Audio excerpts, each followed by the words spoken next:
hurt his digestion. You know, there's something you should know, so I'm gonna tell you so. It's a bad Christmas movie on the Cellcast. Don't sweat it, forget it, enjoy the show. Working all day, now it's time to unwind. Kick back, relax, take a load off your mind. I'll be busting the moves and I'll be busting the rhymes. We'll be busting up laughing cause it's party time. Everybody's feeling fine cause it's party time. Party time, party time. Everybody's feeling fine cause it's party time. Party time, party time. Everybody's feeling fine cause it's party time. Hello and welcome to another episode of the Cellcast. Joining me today is a man who I thought I had been confusing with a dog all this time. Come to find out I've been confusing him with a Wookie. Welcome, Jacob. Roar. Woof. I'm not surprised. Roar. Wait a minute. Hey, roar. What's going on? Roar. Deedlet, have you been playing with your transmogrification gun again? Oh, you claim you just finally got it working after last year. Roar. Calm it down. I actually need him for this, and I do not need an hour of Wookiee growls for a podcast. I already had to sit through the movie with it.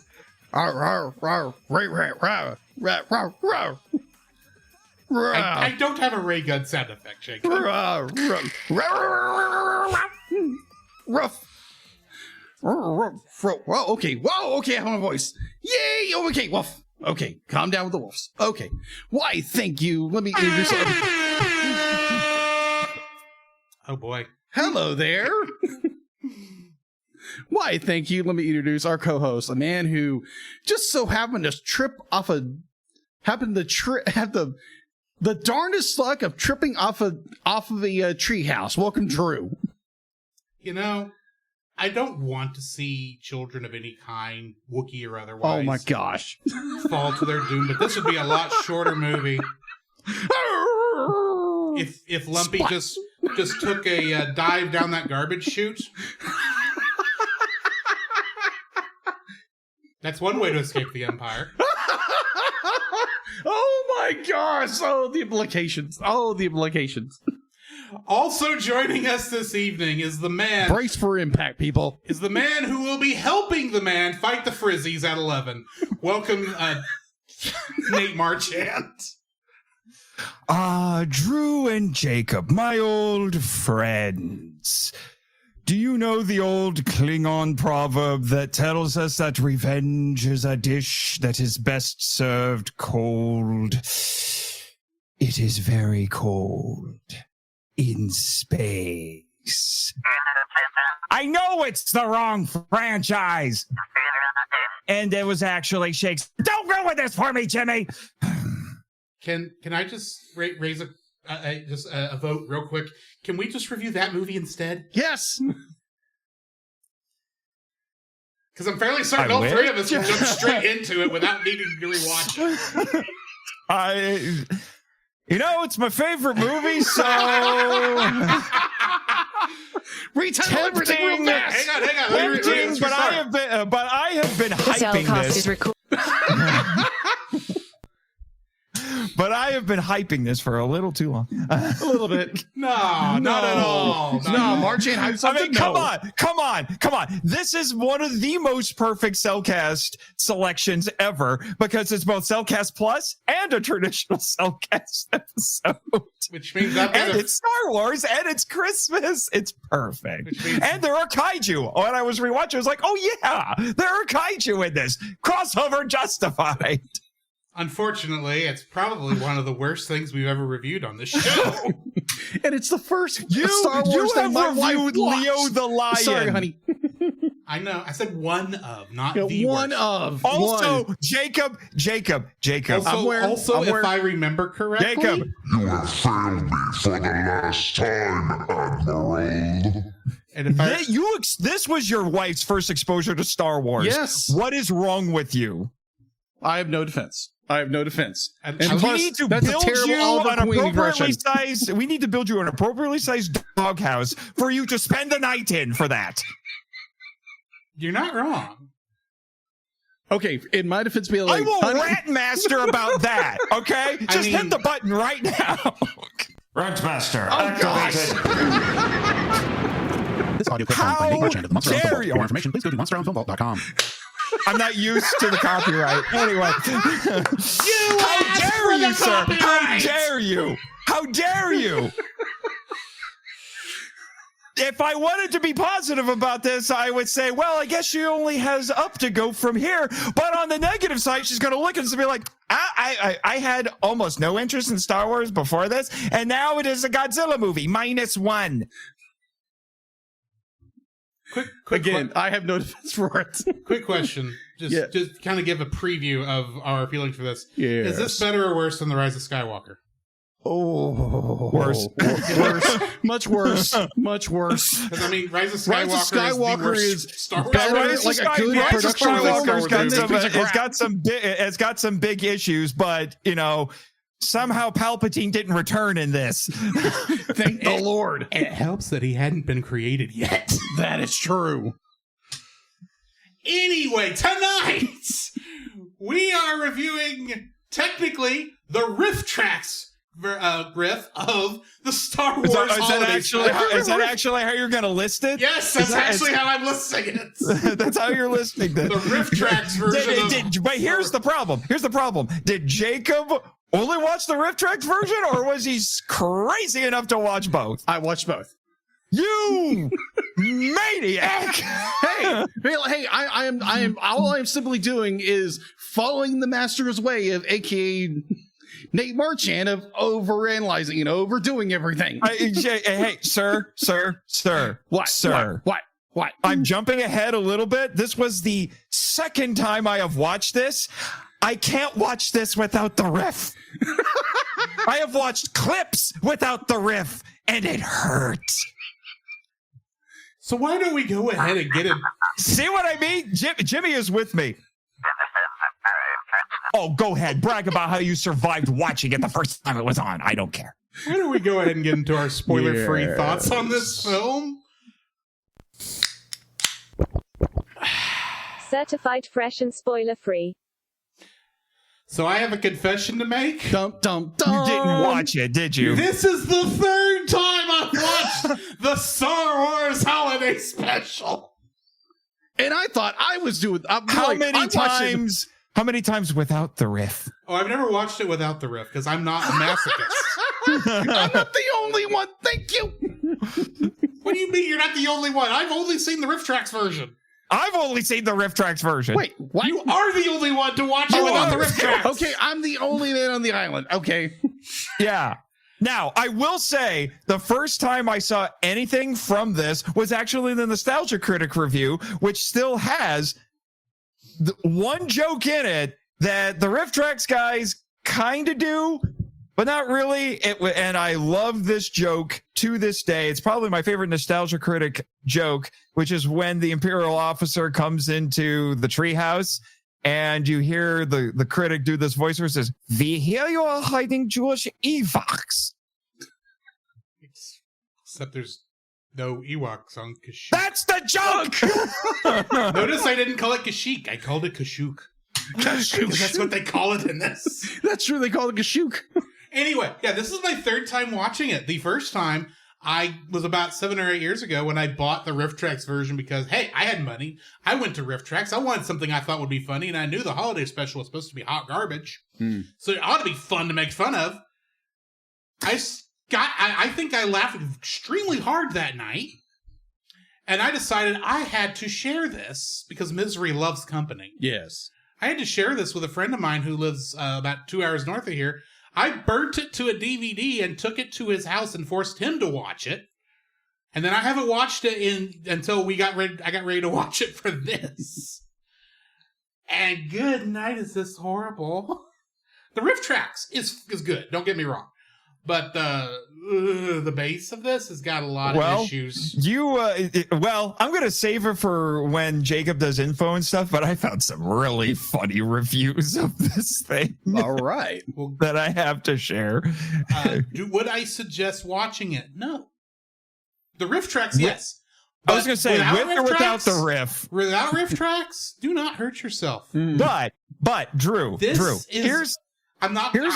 is not Leo the Lion bad.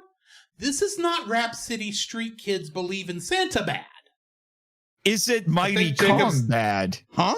I think Jacob's disagreeing with me about Rap City Street Kids. I was more Leo the Lion. It's just like, I don't okay. think it's as bad as Leo the Lion. Okay. But is it Mighty Kong bad? Even that did not offend me like the other two did. No. Yeah, but Drew, I have to ask the important question, which is what I expect will probably be on all of our like lists tonight. I know what's on yours too, whatever. What about the animated segment? I had actually seen that before. Oh. Yes, but I'm just saying, would you recommend watching the animated segment without the riff? Yes. I would, for historical reasons, yes. I would suggest going and watching it. There are some nostalgic things there, but but this is definitely the oddest animation Star Wars has ever had. And granted, it's the same. They use the same style for droids and what was the other one? It wasn't Ewoks because that was live action. Oh, wait, no, there was an Ewoks cartoon also. There was. I was thinking Ewok, the live action one. But anyway, it's the same animation style they used for that because it's the same company. Mm-hmm. I don't know if I agree with the character models for this. We'll talk. But It is a breath of fresh air after so much. I did want to mention this for you guys to keep this in mind for next year when you're planning out your 2026 schedule. Nelvana, the studio that did that animated segment, also did a Christmas special a few years before this. That worries me. That is interesting but terrifying. The way you said that Nelvana did a Christmas special, I mean, that worries me the way you said that.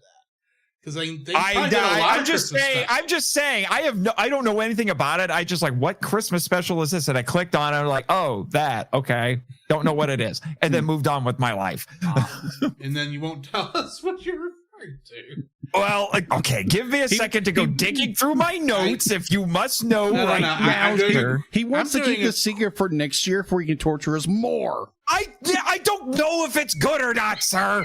I haven't seen it. I didn't even hear of it.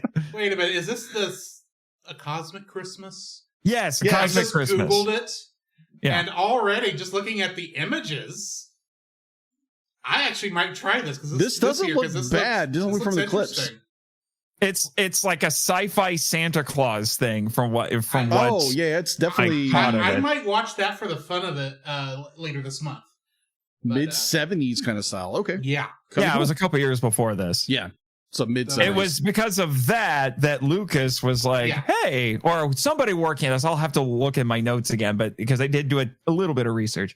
And they're like, hey, you did that Cosmic Christmas thing. Why don't you do this for us? So anyway, do I suggest you go watch this? Only with the riff tracks do I suggest it. Because, but that being said, there is a little bit of interesting here that I would like to see Star Wars take advantage of with the current state of continuity. But I'll get there when we get there. I was going to say that I actually was like, was this ever considered canon? It's not considered canon now. It's not considered canon now, and it was. But at one point, it was. But it was like there were different grades of canon. We do know that when they were making Kashyyyk for Revenge of the Sith, they did reference the look of Kashyyyk, of the outside of the planet for Kashyyyk. Mm-hmm. Whether or not it was canon, George Lucas hates this thing, so I'm guessing not. But apparently there might be some ideas he may have planted here that he then replanted elsewhere. I'll put it that way. From what I read, while he didn't have a lot to do with this because he was too busy with Empire, some of the he did at least come up with some inspirations for this. I had always heard that he had no involvement with this, but it's more like he had little involvement with this, and after a certain point, it was everybody just doing stuff without him. Yeah. So contrary to what Mike and the guys said on Riff Tracks, you can't blame Lucas for this. Not completely. No, not completely. No. But Jacob, Your thoughts on this? Oh, my thoughts. On this rain check.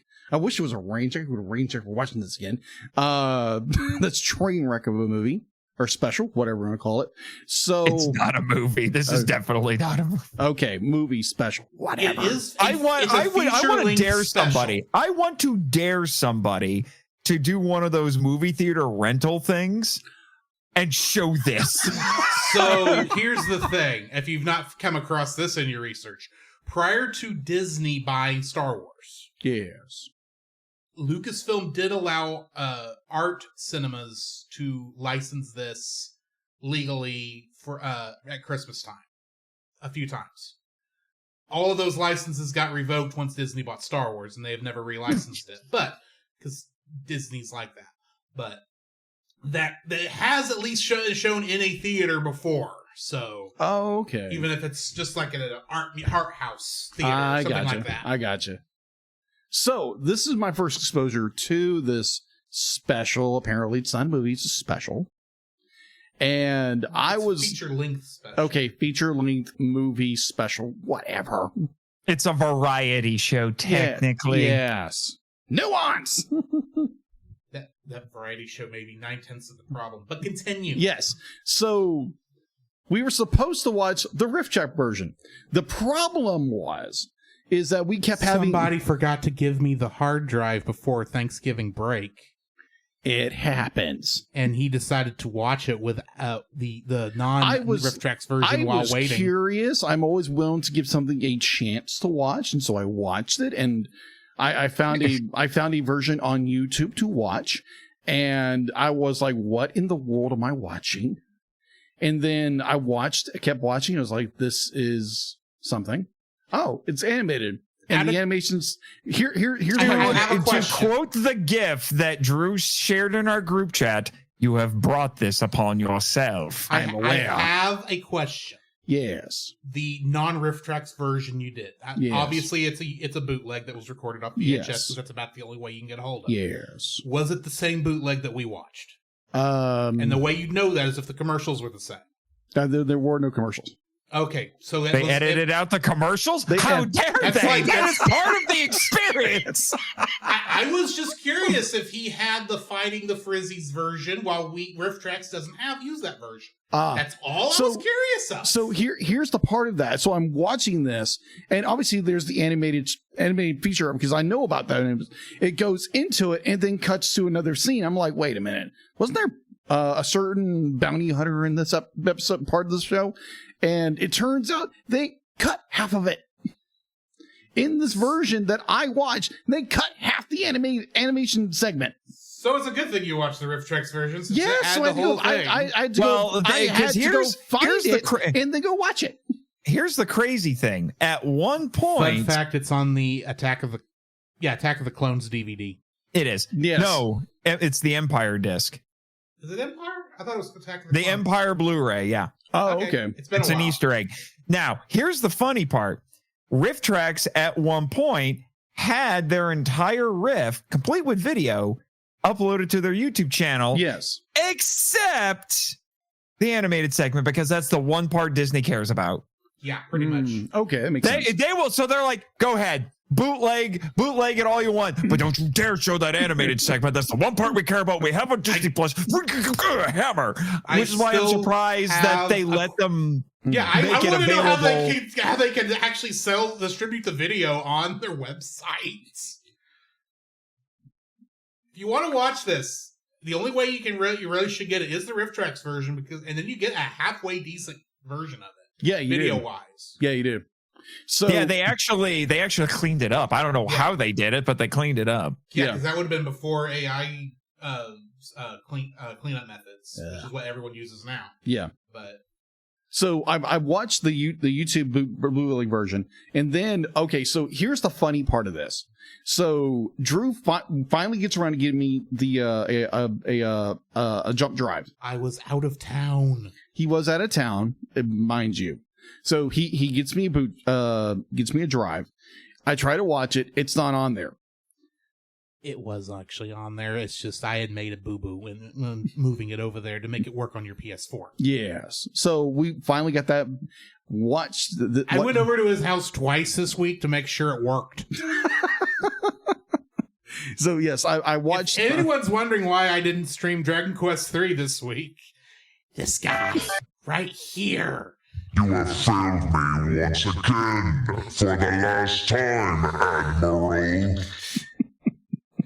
At least I'm not getting. I think I just found the episode title for this.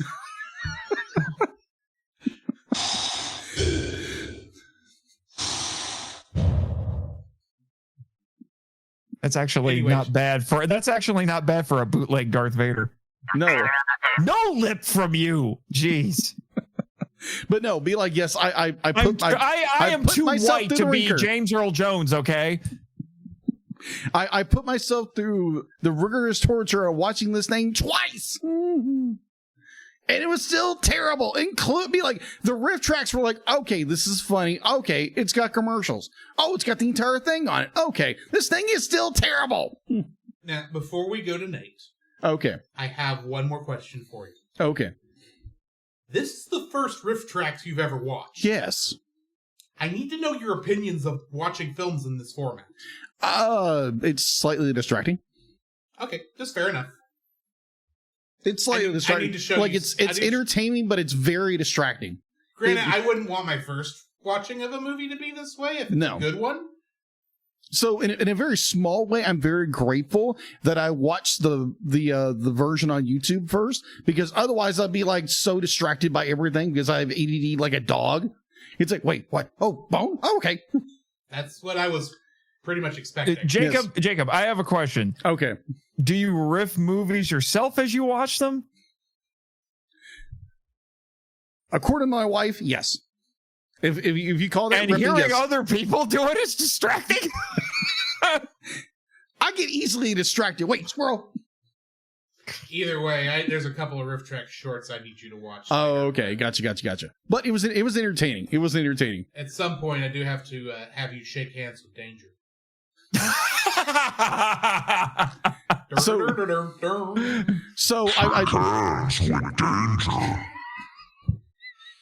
So I do have to make one huge admission in my part that my wife has never seen Star Wars, and this is the first thing she ever saw of Star Wars. Again, this was my huge mistake, and I got ripped to pieces as a rant master earlier in the show by Nate. Thank you very much.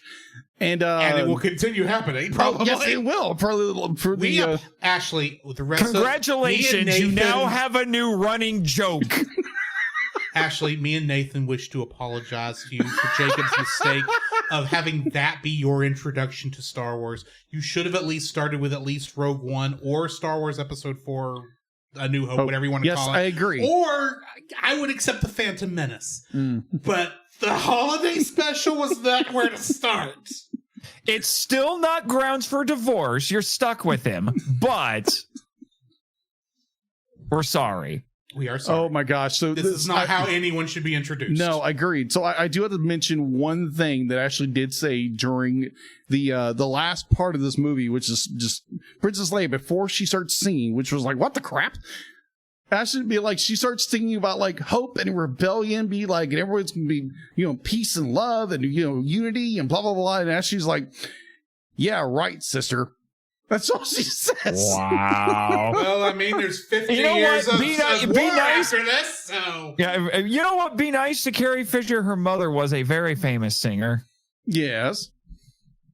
I wouldn't say her singing wasn't bad. I was just more, I was commenting on what my wife said. I'm like, okay. It's a horribly written song, but... It's not... I will admit, it wasn't quite... Alpha's Magical Christmas levels of diabetes-inducing saccharin, but it was close. It wasn't as fun as B. Arthur's closing time song. Oh, gosh. In this.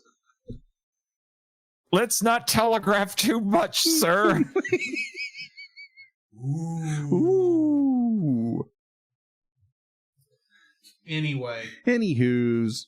I think like a certain Marchand wants like his... Marchand, do us the honors. of telling us what? your spoiler-free thoughts on the Riff Tracks cut of the Star Wars Holiday Special. Riff Tracks. Your movies, only funnier, including the Star Wars Holiday Special. The rest of it sucks, except for 2 oases. Really only 1, but kind of 2. And as I said, it's the second time I've watched it. Although one of the times I watched it did not have the animated segment, but I had seen the animated segment before by itself. Oh. Because I have that Blu-ray set. Nice. So yeah, we've covered it. Yeah, Yes. unless you, I would say, unless you are a hardcore Star Wars completionist, you have a high tolerance for awful media and can have fun with it without help from Mike and the guys at Riff Tracks. Don't. So here's a question. Watch it with the Riff if you must see it. So here's a question, Nate. Disney Plus release the Riff Tracks version of this if you're going to ever release it. You know what? I'm just gonna throw this out here right now. I am of the thought point, Disney Plus should just release it anyway. I was just gonna true. say I am at the point now where, despite efforts to basically bury this thing, everybody has seen it. This is one of the worst kept secrets in all of geekdom, okay? Yeah. No matter how hard they tried to bury it, it kept staying around. Everybody has basically seen it. You may as well throw it out there officially and make money off of it, okay? I'm telling you, Disney, you throw the sad thing is they'll throw this out on Blu-ray before they do the original cuts of the original movies. That's what I I was don't saying. care how bitter you are about that. But anyway, they throw this onto Blu-ray, it's gonna make money. Yeah. Question about that, Drew. I mean, not Drew, but Nate. I get names mixed up. Excuse me. We Nate. look alike, apparently? Either or. Nate. I am confused. I remain this way. Nate, if it came on a Blu-ray, Okay, you know what? would you I wanna purchase know, it? you know what? Would You you know what, purchase it? Drew, we should try this. Next time I come on, I'm just going to call you Nate, you call me Drew, and see if it throws him off. It will. Anyway, your question, Jacob? I love my brother in Christ here, but it will. Wow. I should see myself out the door at this point. Jeez. All right, Jacob, It's turned into a rip trap game. Let's rip Jacob a new one. As normal, anything you say can and will be used against you on the podcast. That is true. Yeah, Jacob, dweller in the doghouse, what is your question? If Disney, by some chance, like you just said, put it on a Blu-ray, would you buy it and watch it? Without the rip tracks. How much you going to pay me? You're going to have to at least cover the cost of that Blu-ray.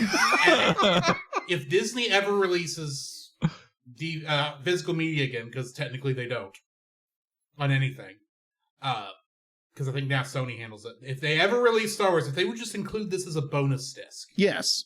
That's all I ask for. Yeah. I would accept that. Give now, us here, how about this? How about this? Of episode 4. How about this? Care.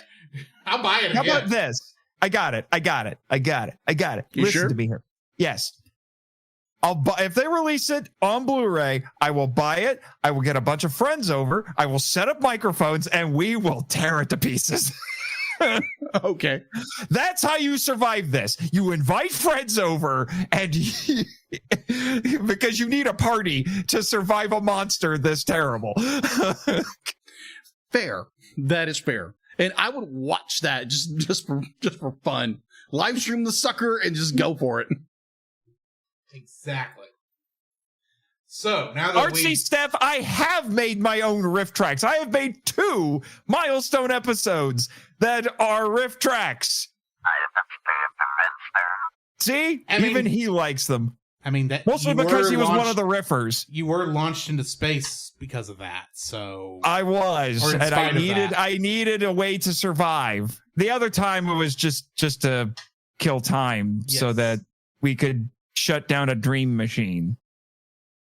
It's complicated. Anyway. That note, why don't we get into our full spoiler-filled section of this? I can't wait to hear that. I can't wait to hear this summary. The following is a spoiler-filled review for the feature-length special, the Star Wars Holiday Special Riff Tracks Edition. Roar, roar, roar. Listener discretion is advised. Roar. Happy Life Day, mother truckers! The Star Wars! This has nothing to do with Christmas. It was actually aired for Thanksgiving. Figure that out. It has more to do with Thanksgiving when you look at how the Life Day celebration actually works. Anyway, the Star Wars Holiday Special was directed by Steve Binder, who also directed the Diana Ross Live from Central Park special. That was the only thing I saw that was, at least I recognized the name. This guy did a lot of holiday specials and concerts. Sir, he was one of 2 directors. I know, because the other director was David Akumba, who directed something called Slipstream. He was also written by Rod Warren, Bruce Valanche, Pat Proft, Leonard Rips, Mitzi Welch, and the Riff Tracks version was also written by Connor Lastowka, Michael J. Nelson, and Sean Thomason. Yes, I am actually listing the Riff Tracks because we are reviewing the Riff Tracks. You know it's a disaster when you need this many writers. Not on Riff Tracks. No. That was gold. Fun fact, I actually had to check 2 different IMDb lists to make my cast list this week. And my Kingdom Hearts connections. Oh, if there are Kingdom Hearts connections. There's at least one that should be obvious. Yes, but we'll get there. Obviously. Well, no, they haven't had Star Wars and Kingdom Hearts yet, have they? We'll get there when we get there. Obviously, Marchand has not paid attention to how often a certain voice actor who is in Star Wars is in the Kingdom Hearts. I know, I'm just saying they haven't had like a Star Wars world that they have visited. Give it time. That's what it looks like Kingdom Hearts 4 might have. It's probably. Anyway, getting into the cast.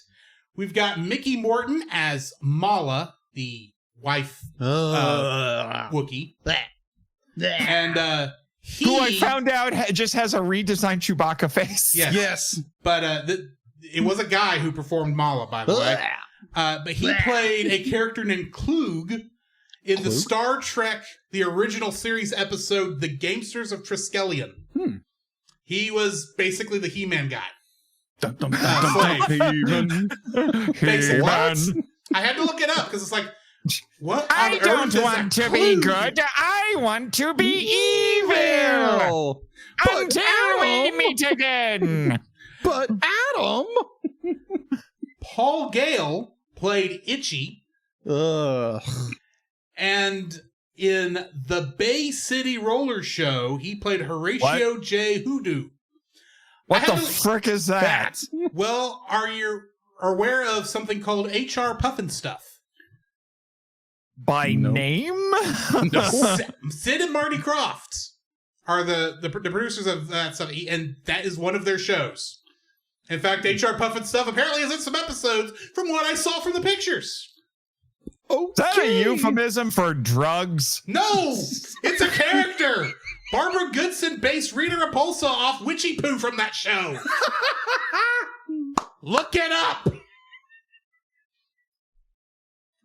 I'm just happy that I can still have moments where I can say, I'm too young for this crap.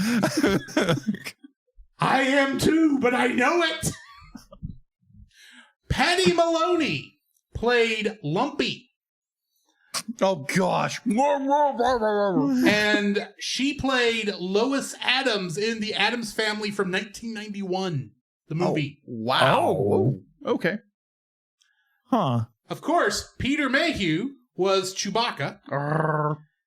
And for those who don't know, when we're doing something where actors are primarily playing one character their whole career, I do try to find something where they didn't play that character, and it can get very hard. And Peter Mayhew has mostly played Chewbacca for his entire career. But in Sinbad and the Eye of the Tiger, he did play Minotaur. Oh. Really? I've done an episode on that. I figured you had.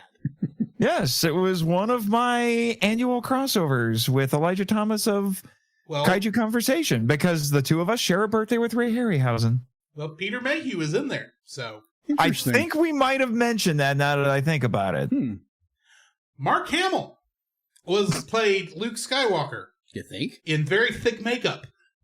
Very. They made jokes about that. Gosh. And in the video game X2 Wolverine's Revenge, he played Wolverine. What? This guy, Mark Hamill, played, what's his name? My brain just went dead. Logan? Did he play Wolverine? Wolverine, as in Hugh Jackman.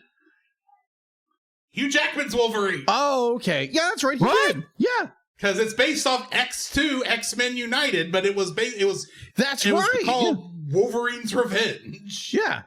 It was an early PS2 game. Yes, I remember that. I remember he did play Wolverine. Which is weird. Which sounds weird. It's like, hey, bub. Also, I'm sorry, I needed a second there because my brain exploded and then it reconstituted itself. I hate it when that happens. I did not go and look up a voice clip, but I am curious how close he gets to Hugh Jackman's voice. You're going to make me look this up, aren't you? Yeah, you're going to look it up. It's not very good. It's okay. You don't have to right this minute. But Harrison, can we screen share on this? Well, actually, yes, but I don't know if the audio will work. So they say it does. I have no idea. But why do you lie to us, Restream? Anyway, Harrison Ford plays Han Solo, and he played President James Marshall in Air Force One. Yes, love the movie. He also clearly didn't want to be here. Obviously, I think this is why he kept trying to get his character killed in every other appearance. This was the reason. This is the whole reason. Be like, I did that stupid special. I'm done with this. Kill me off, George. Yeah, did you read the story about how he was on Conan O'Brien and Conan showed a clip without him knowing he was going to, and he tried to strangle Conan? I remember seeing something, but I didn't see where the clip was. And like, my favorite Harrison Ford interview clip is right before Force Awakens was fully came out, and I think he was on what's his name? He was on one of the talk shows and he said, "So, what can you tell us about the next Star Wars movie coming out?" He says, "Well, I can't tell anything because I'm under NDA and all that." And then the guy slips him like a $20 bill. Harrison Ford puts it in his pocket and says, "I hear they're making a new one." Very nice. Carrie Fisher plays Princess Leia Organa, and in The Blues Brothers, she was the mystery woman. Have I ever told my story about meeting Carrie Fisher? Trying to kill Elwood. No, yeah. I don't know if you have or not. No, you haven't. Long story short, it was at a Comic-Con, and I signed up for a professional photo op with her. And even though I took a prop lightsaber with me, I kept telling myself, don't be that guy that all the celebrities talk about, when they get interviews, like, man, some of these fans I've met are crazy. That's what they, okay, keep it cool. So I snake through this line because they have it cordoned off, so so they can keep it relatively private. It comes up to my turn. So it's this professional photography setup. She is sitting on a stool, and she has brought her dog, her very tiny dog, and it also has its own stool. Already a little strange. Of course. Yeah, and keep in mind, this is mere months before Force Awakens comes out. All right. So, again, trying to play it cool, I extend a hand to shake her hand before the photo because I knew I would only get a couple of seconds. I said, "It's an honor to meet you." She grabs my hand, yanks me toward her, and says, "Come closer to be like a prom picture." That sounds like Carrie Fisher. Yeah, and if you look, it's on Facebook. If you find the picture, I have this look on my face like, what the heck just happened? Smile and wave, boys. And Carrie Fisher has a look that says, look at the hunk of man I just snagged. Ay. Well, at least she was having fun that weekend. That is true. Oh my gosh. Yeah. Oh, stop being jealous. Ugh. Anthony Daniels was C-3PO for, 2 seconds? Except for the audio portion of the animated Some one? of these, they're getting credited for archival footage. Pretty much. Technically, yes, but I tried to leave out the archival footage. Well, you can't leave one of them out because We'll get to it's that James Earl next. Jones. We'll get to that next, Yeah. and he did actually voice new stuff for it. Anyway, back to Anthony Daniels. Yes. He was in something called Doctors. He played Justin Watts. And C3 and Anthony Daniels is another one of those where trying to find something that's not C3PO is very hard. Just putting that out there. James Earl Jones, as you hinted at very quickly there, was the voice, it's nice credited, the voice of Darth Vader. And he did play Mr. Myrtle in The Sandlot, and he did record new lines for this. Well, I was also going to bring up that David Prowse, I did not know. David Prowse, who was in the suit, was archival footage. Yeah. But what I was going to get at is I read that this was the first time We'll get to James that. Earl Jones, the first time he was ever credited as Darth Vader, because apparently in the first movie he was not credited. No, he wasn't. B. Arthur played Akmina, the it's not barista, the bartender. Bartender. And in the Golden Girls, of course, she played Dorothy Zabornak. Mm-hmm. That is by far her most famous role. Iconic. She was also Maude in the television series Maude. True. And they actually I referenced that barely in the know riff that. tracks. I know of it.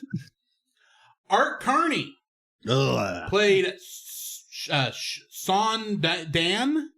I'm assuming that's how you pronounce it. But he's at least television royalty because he played Ed Norton in The Honeymooners.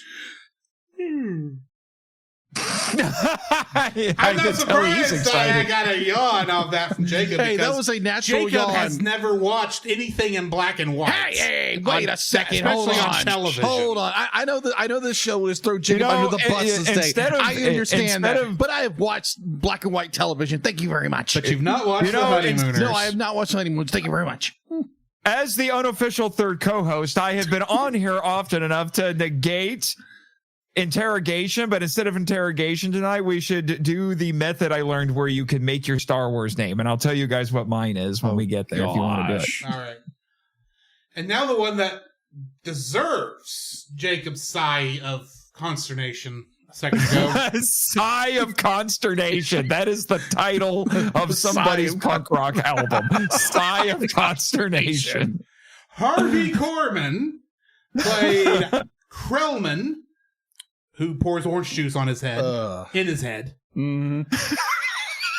Chef Gourmand. It's not every day you see. It's not every day you see the stupidest thing you've ever seen. And you see stupider. Ugh. Chef Gourmanda, who likes to stir. Oh my gosh. And then the Amorphian instructor, which is turning, which is what turns Lumpy into Kevin McAllister from Home Alone. I'd rather watch Kevin. I have very, very little doubt, as someone who is wanted in North Korea, that showing that clip on loop is a method of torture. Stutter, whip, stutter, whip, stutter, whip, stutter. But in one of his better roles, Harvey Korman played Hedley Lamar in the classic film Blazing Saddles. There you go. Never. So go classic film. Go watch that instead of Very this. classic film. Deal it. Stop making out with Jimmy. Okay, I get it. You're a married man now. All right. Jeez. She doesn't like that. Oh. Boba Fett was played by Gabriel Dell, and in something called Angels with Dirty Faces, he played a character named Pasty. Pasty. From 1938. Wait, what? What? This is a long-running actor. From the 30s. Yeah, he's only Wow. got 85 credits. And Only one of 85. them, is uncredited for the Star Wars Holiday Special as Boba Fett. The man who played Boba Fett, the first man to play Boba Fett, was some old geezer who went uncredited after working in the industry since the 30s. Yes, since 1937. That is sad. Wow. This literally And was a no paycheck one for will him. remember him at all. Unfortunately. But anyway.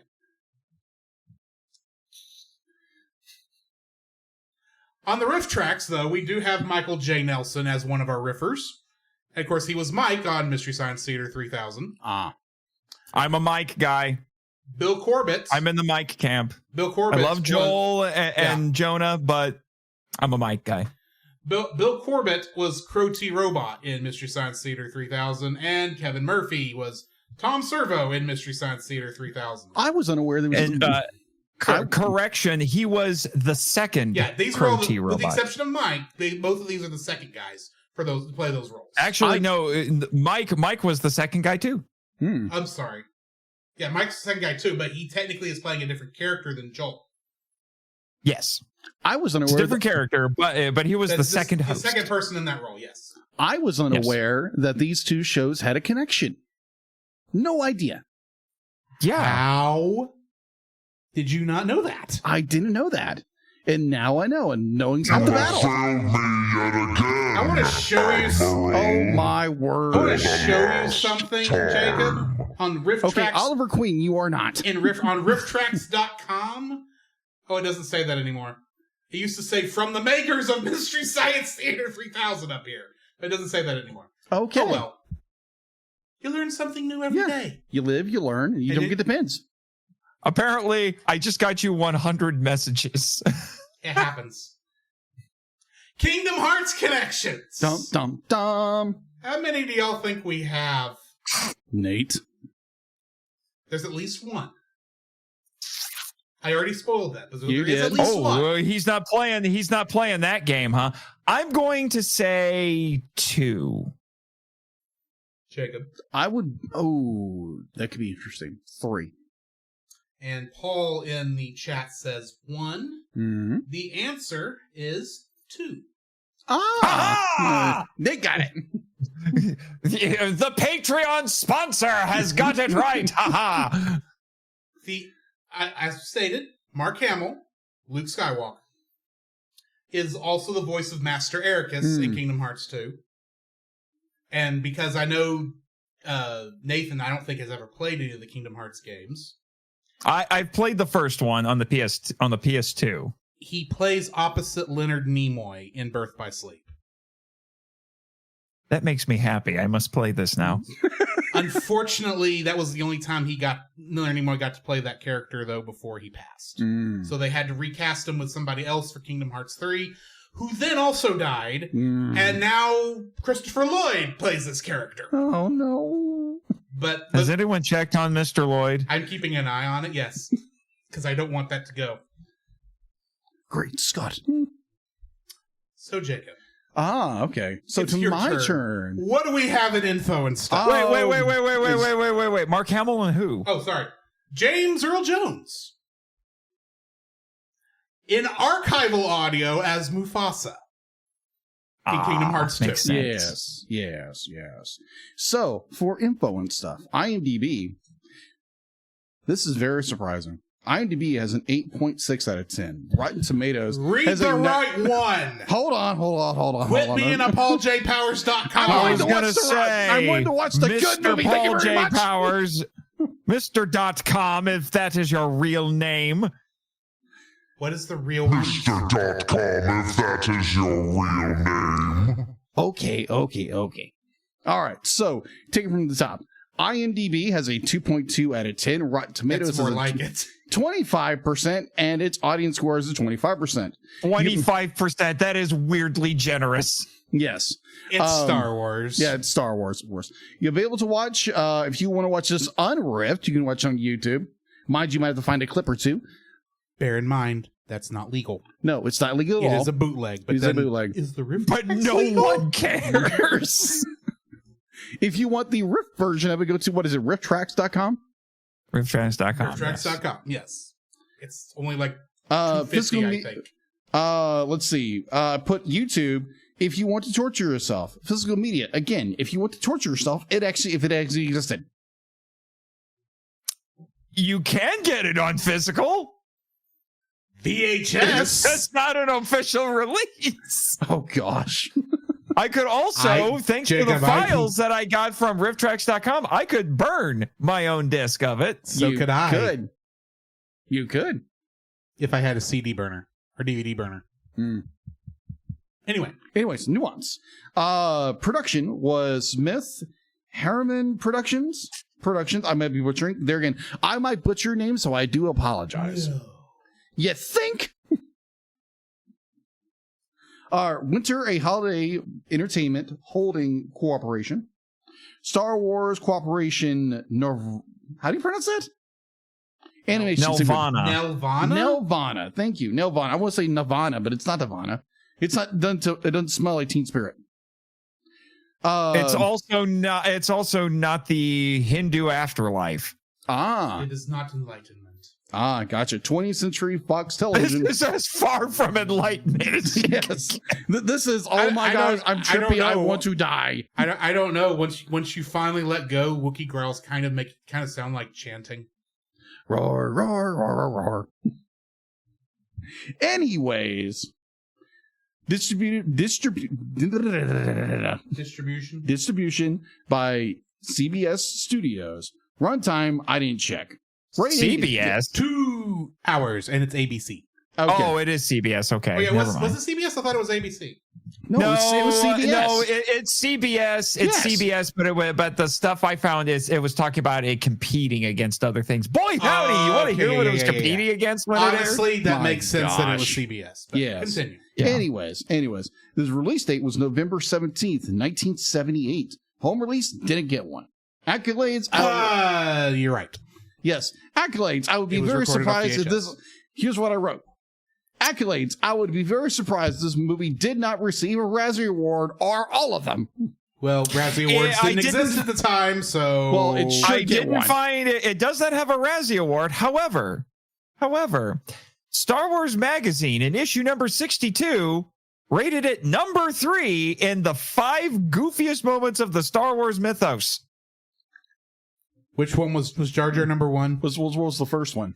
No, I think this was probably pre-prequels. Yes, we know how you feel about the prequels.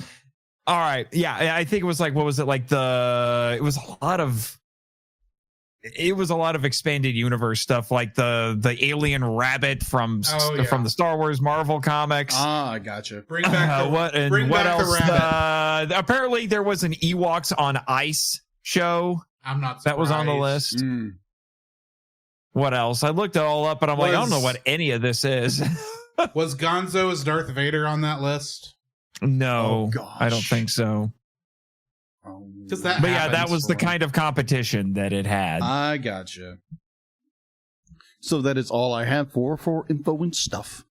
Well, You're I'm gonna welcome. build on that a little bit here for you. By all So- means. Let's see how much of my trivia you bulldoze over. Oh, I'm sorry. Go No, ahead. go ahead. Go ahead. No, well, I'm just saying this is relevant because this is like box office sort of stuff. So apparently, this was viewed by 13 million people, and it placed second against ABC's The Love Boat and their miniseries Pearl. Oh.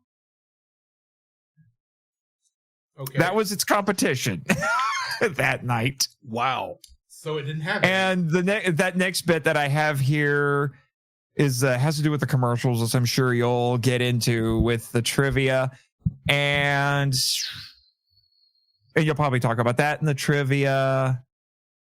Well, whatever I don't cover in trivia, feel free to cut back in on. Yeah, I'm just double checking my notes. You want to hear some of the critical responses? This seems like a good place to do that. Sure. I by found all some means. reviews. A guy named Jerry Buck in a November 1978 review for the Associated Press called it bubblegum for the brain. Is it there was a guy bubble gum? I don't know. Already been chewed? That's true. Does this feel- Is it 20-year-old because it does. bubblegum? Itchy looks like he's already been chewed. I was going to say it does gosh. recycle footage. It does recycle footage from the movies. But then there was a guy who wrote a book called "What Were They Thinking? The 100 Dumbest Events in Television History." His name was David Hofstede, and he said that this was the number one of his 100 dumbest events in TV history, and he just called it the worst 2 hours of television ever. Seems a little hyperbolic. This is my personal favorite, though. Coming to us from a fellow Nathan Rabin. I hope I said the right. Rabin, Rabin, of the AV Club. He wrote, and I quote, "I'm not convinced the special wasn't ultimately written and directed by a sentient bag of cocaine." More on that when we get to trivia. Yes. Oh my word. But yes. first, why don't we get into the summary? Yes. Good luck. Yes. On Life Day, Trippy. Chewbacca, accompanied by Han Solo, is headed back to his family. Along the way, the duo is chased by 2 Star Destroyers, also known as Santa's Death Armada, but they escape into hyperspace. Meanwhile, on Kashyyyk, Yes, Kashyyyk. Chewbacca's family is preparing for his return, hoping to find the Millennium Falcon. His wife, Mala, runs a computer scan for starships in the area, but is unsuccessful. Mala contacts Luke Skywalker, who, along with R2-D2, who was played by himself, is working on his X-Wing fighter. Luke tells her that he does not know what happened. Mala contacts Sondan, a local trader. He tells her, though, a carefully worded message that Han and Chewbacca are on their way and should be arriving soon. Carefully worded. What were those words? Are you looking for your walking rug that's being delivered by hand solo? Those were those carefully words. Wrong button. No, actually, I think that fit. Mala then attempts, unsuccessfully, to prepare a meal in a galvanized bucket, the instructor of which are being aired via a local cooking show by an eccentric forum alien cook, Chef Gourmanda, played by Harvey Gorman. Son arrives with Life Day gifts for everyone, including a virtual reality fantasy program featuring Diane Carroll for Itchy. I'm sure he loved that. Oh my gosh. Oh gosh. Bleach my eyes out with bleach. That is the sound of my intrepid producer crying. Oh. Back on the Falcon. Or maybe enjoying it a little too much. I can't tell. Oh, jeez. Well, we know Itchy loved it. Oh. I'm going to go barf. I think I'm guessing he scratched something. Oh, moving on. Moving right along. Back on the Falcon, Chewbacca and Han have just come out of hyperspace, not far from Kashyyyk. Han notices an increased Imperial presence, so they decide to land in an unguarded area to the north. Where? To the north. Apparently. Far away from the space hook. I'm aware. Saul arrives. Oh, sorry, I jumped back too far. As they enter the atmosphere, Lumpy hears the roaring of the ship. It's called the Union. Believing Han and Chewie might be arriving, Mala opens the door, but instead finds 2 stormtroopers and officers. The Imperials force their way into the house. An officer orders a search for Chewbacca. As they search, Sean and the others attempt to distract them with food and Mala's music video box, which features a video by the Jefferson Starship, which is apparently a Star Wars band. No, it's not. No, it's not. When the music finishes, the head officer orders the search to continue. The head officer tells Mala to keep Lumpy busy while they search his room, so Lumpy and the viewing audience uses a view screen to watch a cartoon of one of his father's many adventures. Boy, the Saturday morning cartoon market works fast in the Star Wars universe. It does. But then the stormtrooper decides to be a jerk. Stormtroopers. During a search for a talisman, the Millennium Falcon crashes on the water moon of Panna, with Han and Chewie on board. Luke and the droids who have followed the Falcon in a Y-Wing encounter Boba Fett, who saves Luke from a giant monster and claims to want to help the rebels. They all board the Falcon, where they discover Han has been infected by a mysterious sleeping virus caused by the talisman. Luke contracts the virus as well and is rendered unconscious. What is the name of this disease? Narcoleptitis? No, that's not Star Warsy name enough. No. Oh, okay. Narcoleptra. Narcoleptra. There you go. I just lost my spot. Narcoleptra also sounds like the name of a supervillain whose power is magically making people fall asleep. Yeah. Yes. Fett and Chewie travel to the Imperial-occupied Panna City to get the cure, but when they arrive, Fett instructs Chewie to stay behind so he can contact Darth Vader. On the Falcon, as C-3PO is caring for Han and Luke, R2-D2 intercepts the transmission between Vader and Fett. Evading the Imperials, Fett and Chewie return to the Falcon with the cure. After everyone recovers from the virus, the droids inform Han and Luke of Fett's true allegiance. Fett holds them at gunpoint before flying away using his jetpack, promising they will meet again. The heroes take off and return to the Rebel base aboard the Falcon. Despite the fact that apparently this disease took Han's eyes. Well, he got better. Yeah. He got better. It was a little flesh wound. It was fine. It's not it may be the first time, but it won't be the last. True. Lumpy works to create a translation device that will fool the Imperials into returning to their base by faking their commander's voice, just like Kevin McAllister. To do so, he must watch the manual for the device being presented by a malfunctioning competent robot, also played by Harvey Korman. Yeah. Because he's apparently got to be everywhere. While the Imperials are searching downstairs, the living room view screen activates, announcing that Tatooine is being put under curfew by the Empire because of subversive forces.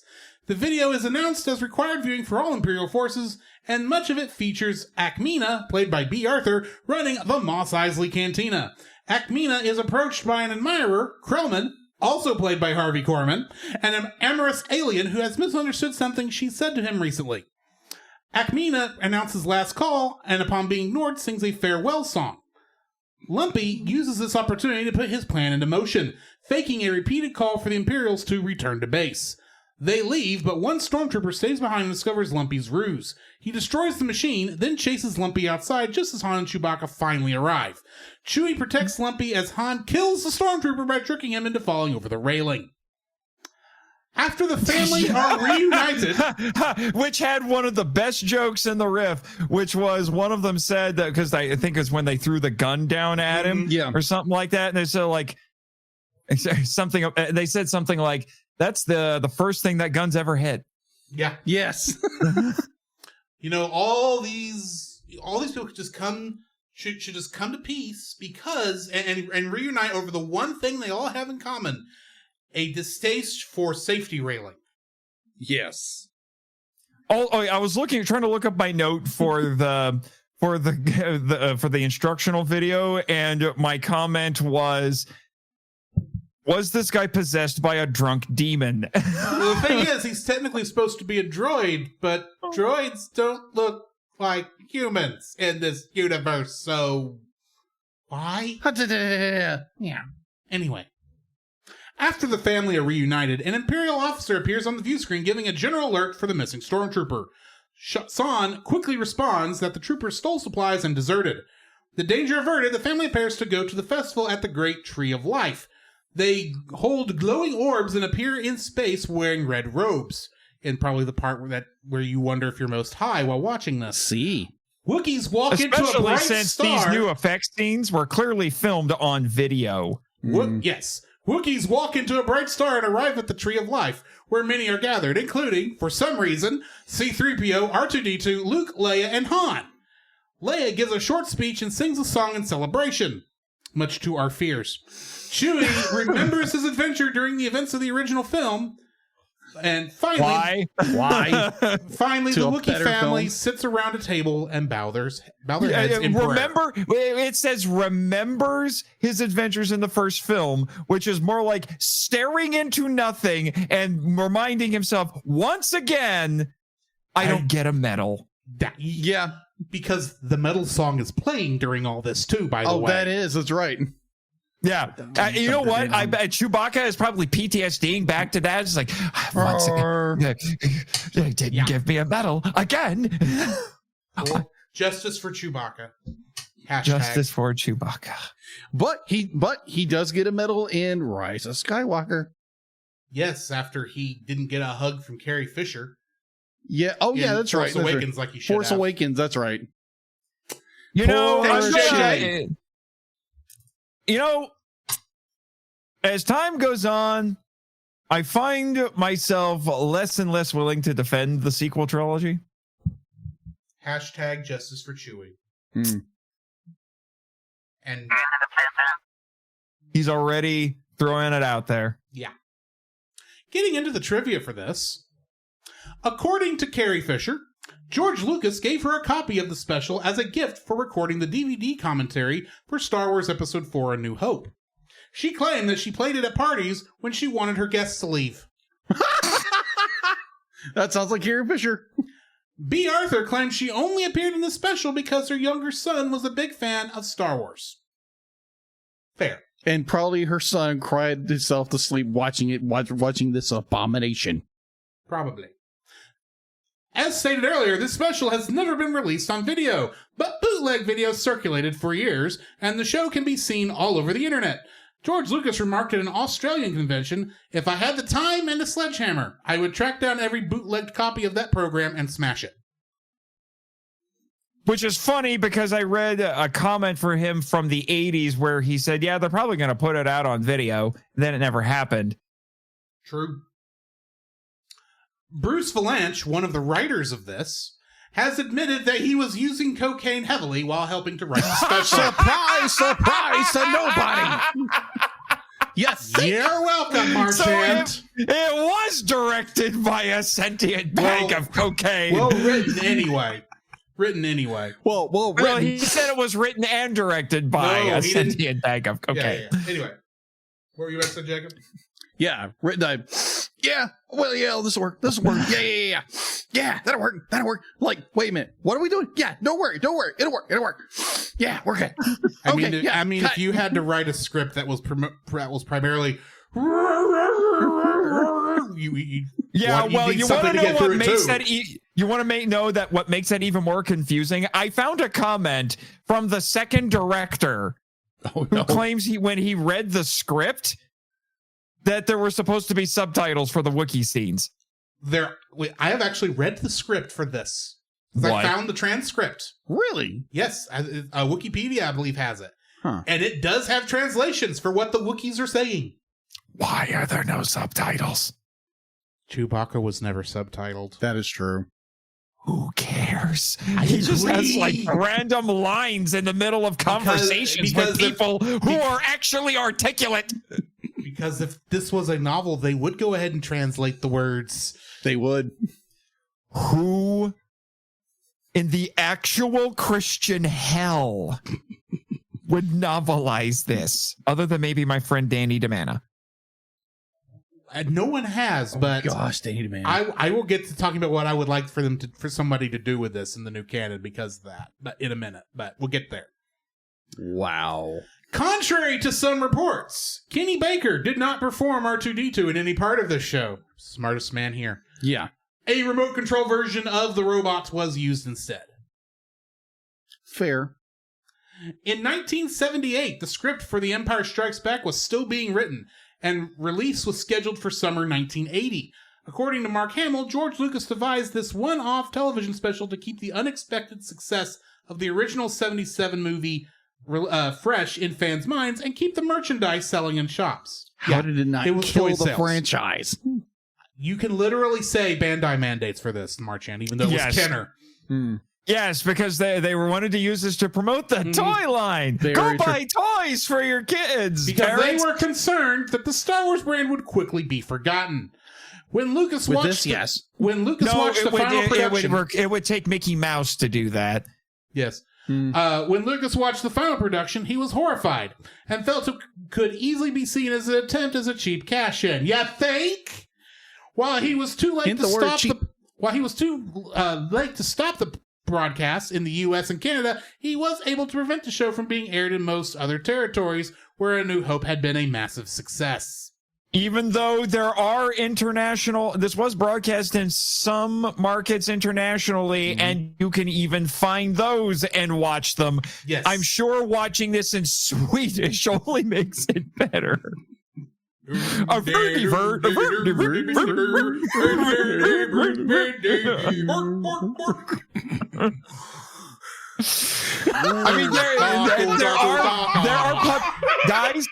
there are puppets in this. Even more justification. Oh my gosh. All right, well, let me know when you're done with the trivia. By the way, Almost. to add to that, I'm getting there. I'm getting well, there. just to say, just to add to that, Lucas apparently gave both of the directors who worked on this all the world building notes that he did for Wookiees. Yeah. And all kids did was build a at house. one point, he initially thought about writing the first Star Wars movie to actually start with a Wookiee family with Chewbacca telling them about the adventure he just got back from. So you're telling me that they wanted to start this off like the legend of Titanic. I wasn't on for that one. Yes, you were. Was I? Yes. I can't keep track of these stupid Titanic movies. It wasn't Titanic. The legend goes on. It was the that's the legend one of I was Titanic. thinking of. Yes, I know. I was on for the one that sits upon a throne of lies. Anyway, the cantina sequence took an entire day to shoot.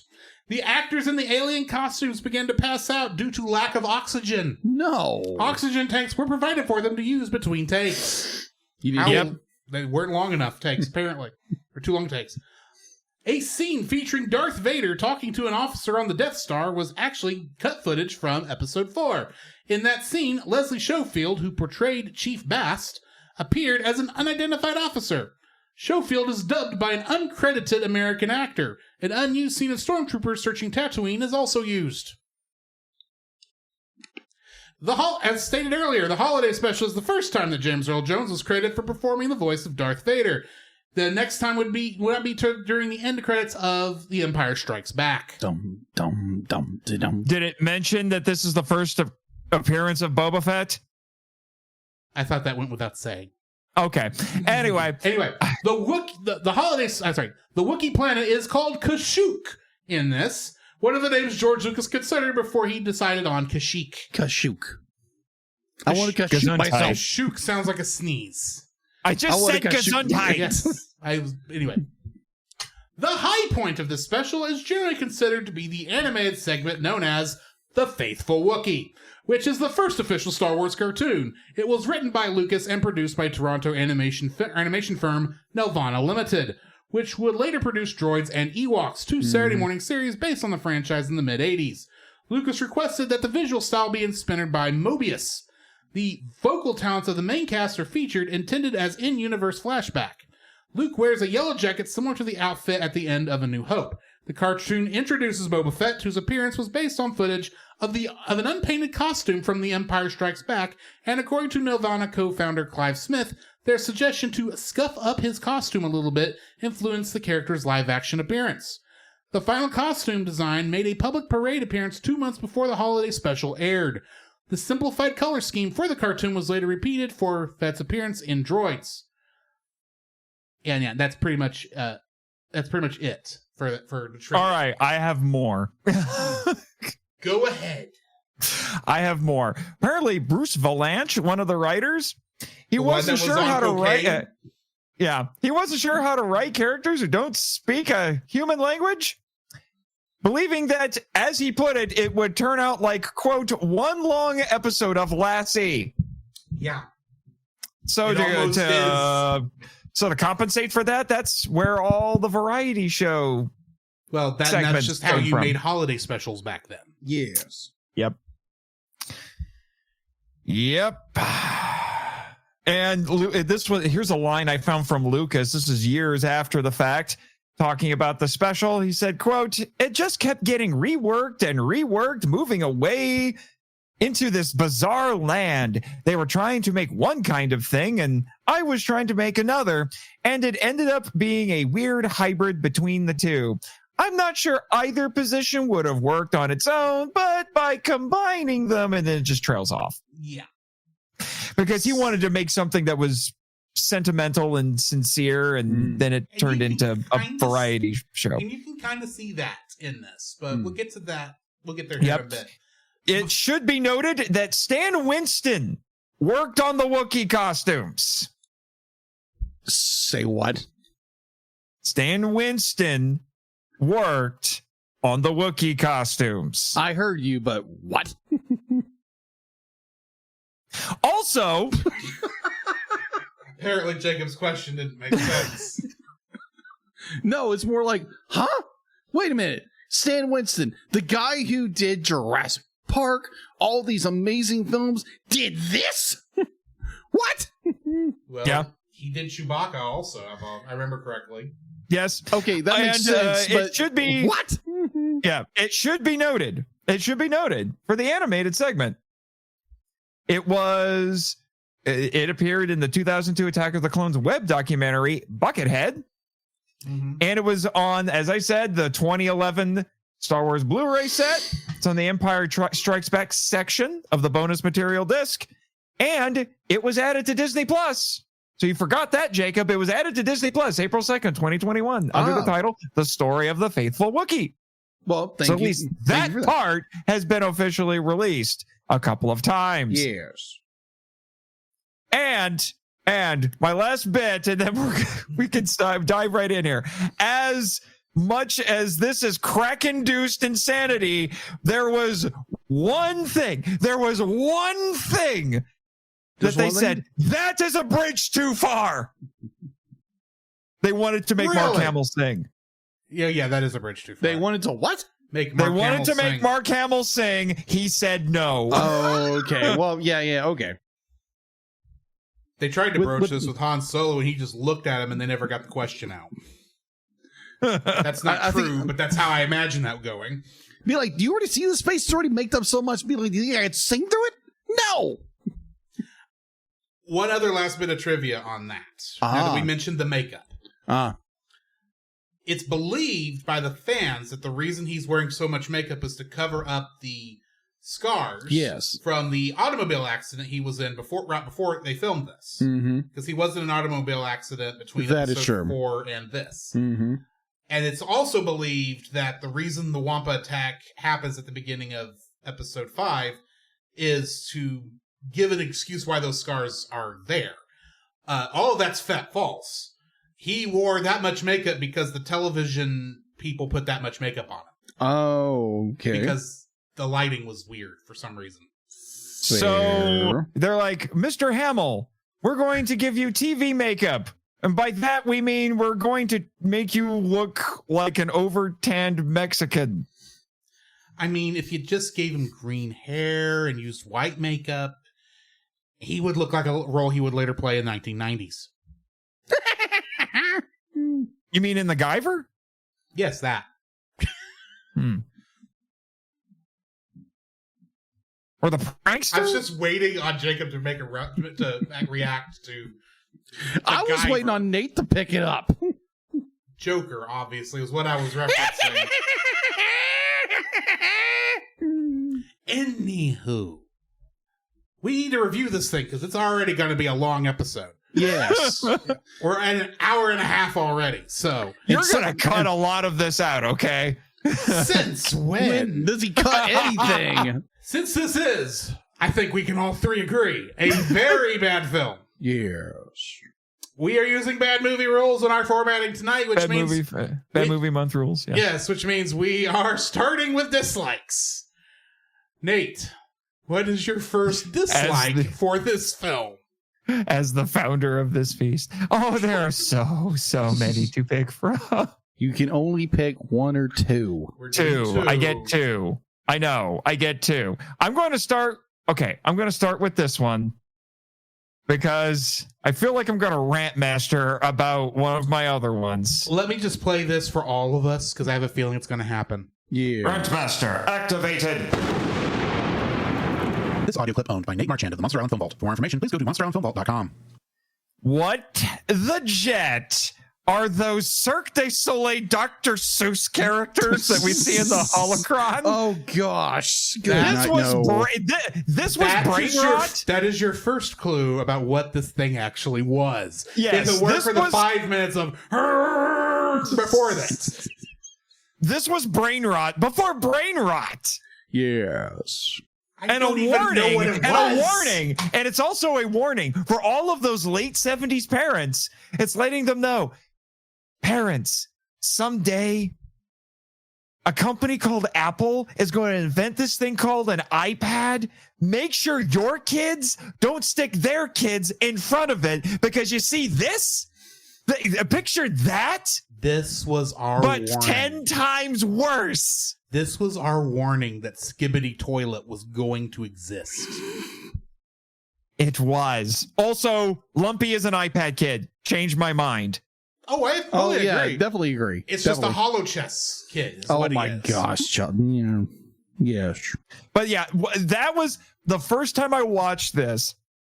And I got to that point. I'm like, this is the point of no return. Yeah.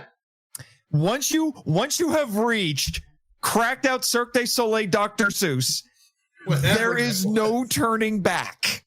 'Cause It's either you shut it off right then or you commit. There is no other You go option. the distance or go home. It's go the distance or go home. You can't stop at this point. And the crazy thing is, it's still arguably not the most insane thing in this so-called special. It's at least somewhat well done. Yeah. That's the scary part. That's of the it. thing. That's the thing. That's For the what thing. it is, it's very well done.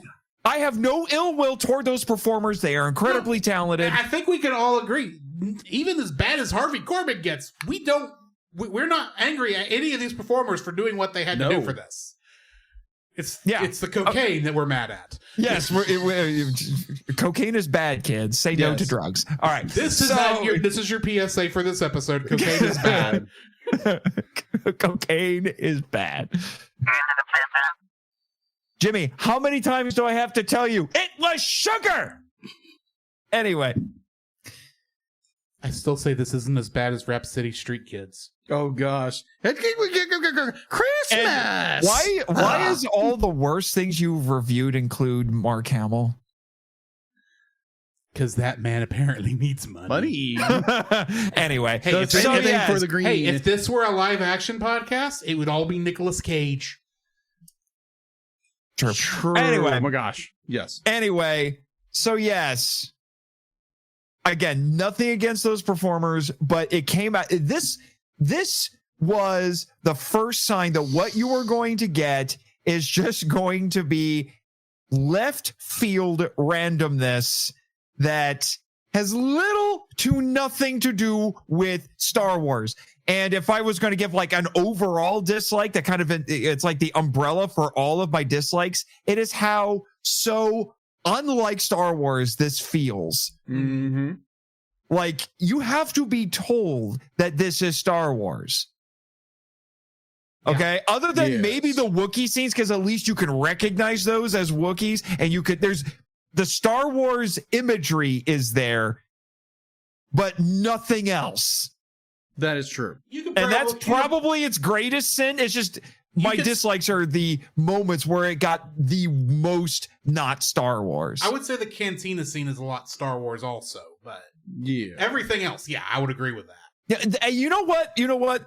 Save it for the likes, because there are, strange as it sounds, there are some bright spots in here. There are. Every dark cloud has a silver lining. Mm-hmm. Yes. Anyway, that's my first.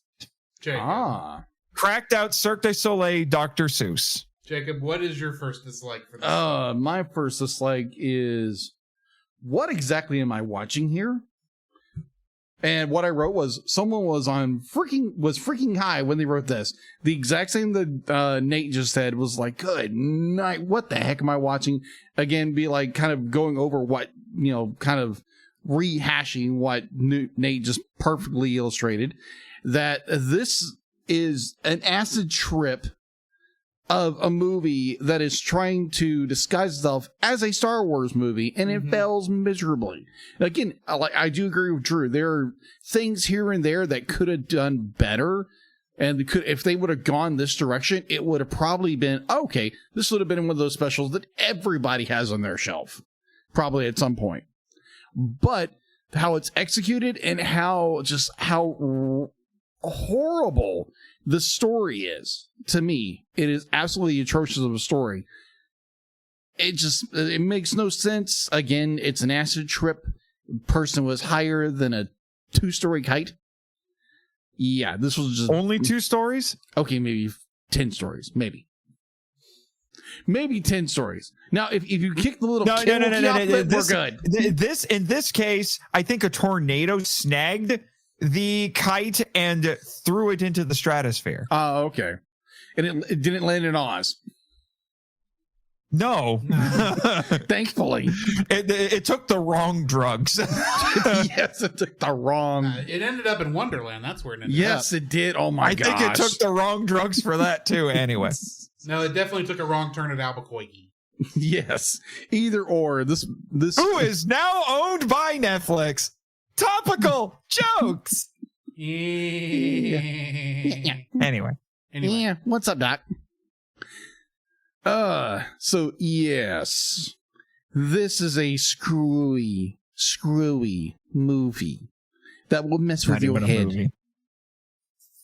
Special, whatever. Yeah. Semantics. Yes. Either True. Or.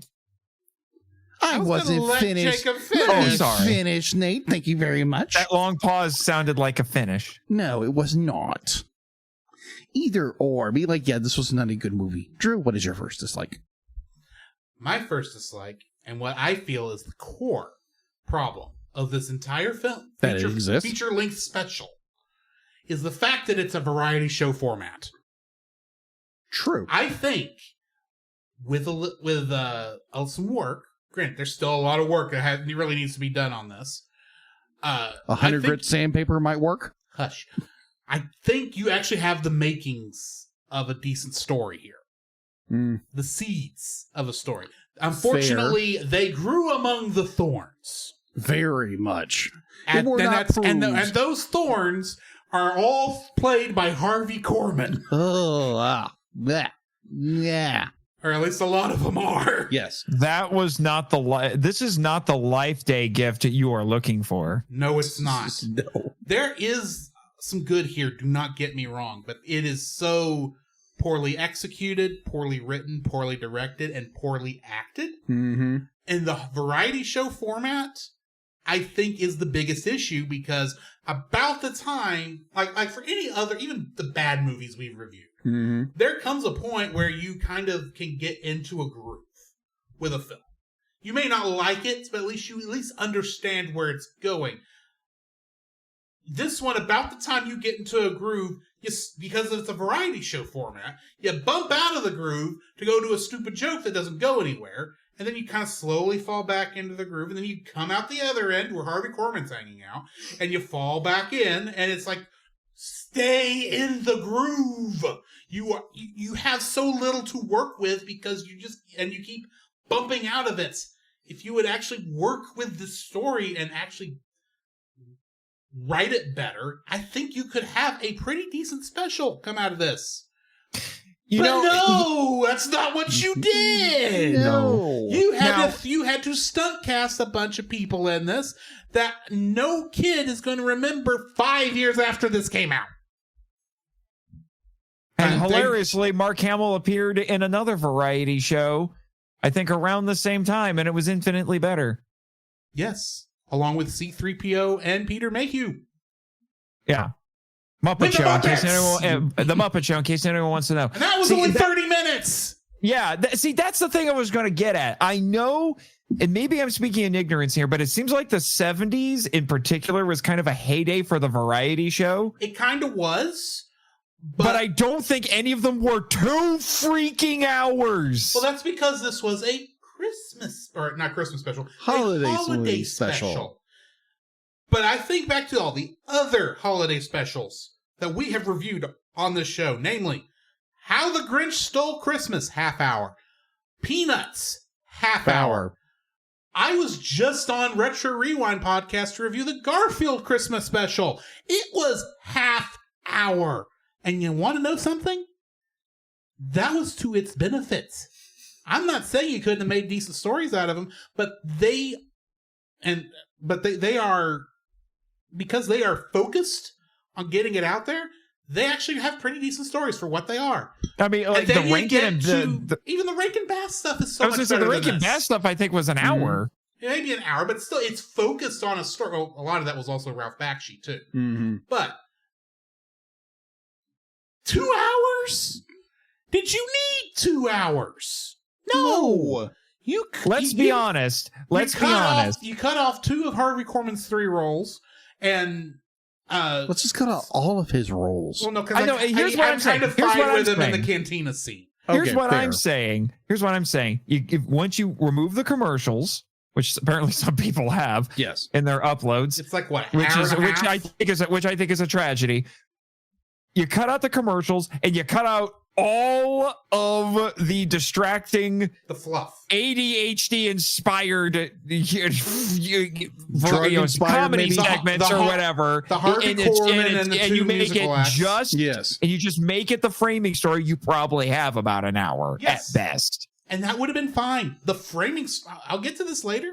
I think the framing story is okay. It needs work, yes, but I think it's fine. It's actually interesting to me. But we come out of those framing stories to go hang out with Harvey Korman going, stir, whip, stir, whip, whip, whip, stir.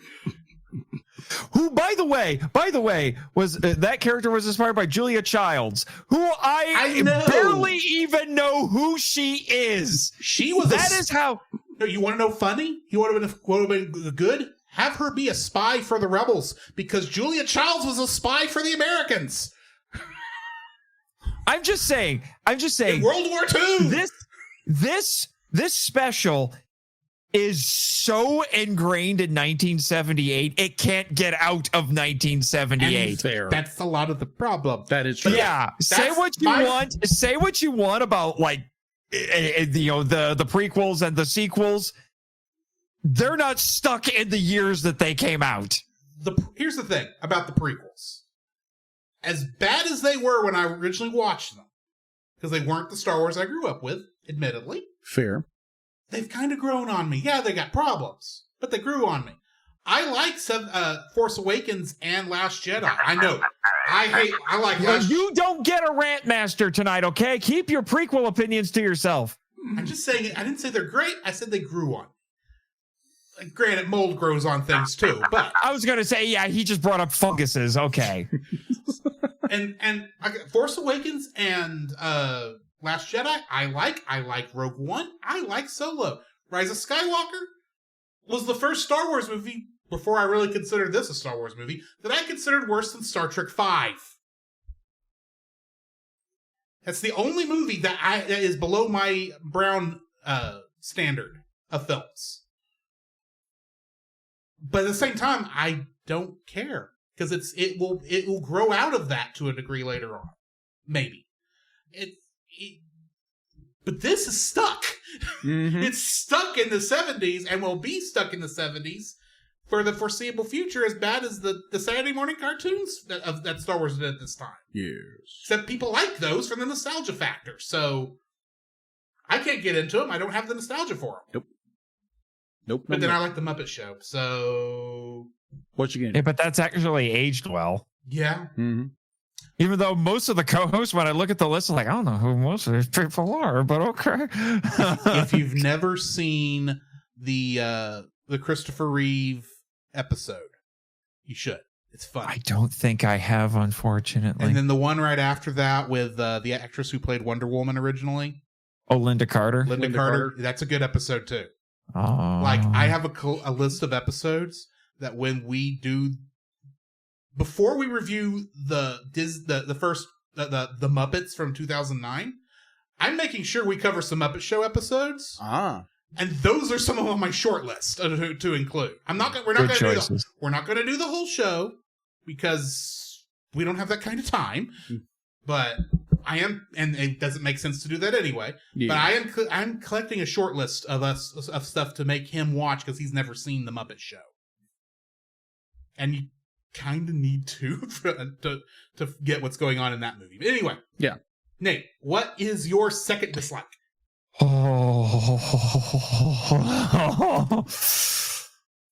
If you thought cracked out Cirque du Soleil Dr. Seuss was bad, okay. Here it comes. Like Jefferson Starship, a little bit. I like the song. That segment is very 70s quote unquote music video. Mhm. I can accept that. That song did have a life outside of the special. It did. So... It did. It was released as a single. It was on one of their albums. You know, I can accept that. I can accept the animated segment, as weird as the cook and the droid who is possibly possessed by a drunk demon, as weird as they were. Nothing can prepare you for what I am about to bring up. I literally wrote in my notes, what the jet is this pseudo porn scene? Oh my. Yep. Because what else can it be? Exactly. When I watch this, both times I have watched this, I mean, don't I get am me looking wrong, at this and I'm it's- like, how? Even when I just saw the Nostalgia Critic talk about this and he was pointing this out, If I this don't know how this can be interpreted as anything but softcore porn, because I think it's supposed to be like a musical number, but why is this woman standing there in the sparkly 70s Dr. Seuss vomit dress? And that was kind of one of the jokes on the riff. You know what this is? It's 70s ASMR. It kind of is. But this All is like she has 70, to do but is then, get really up but you know close to the microphone and kind of talk like this.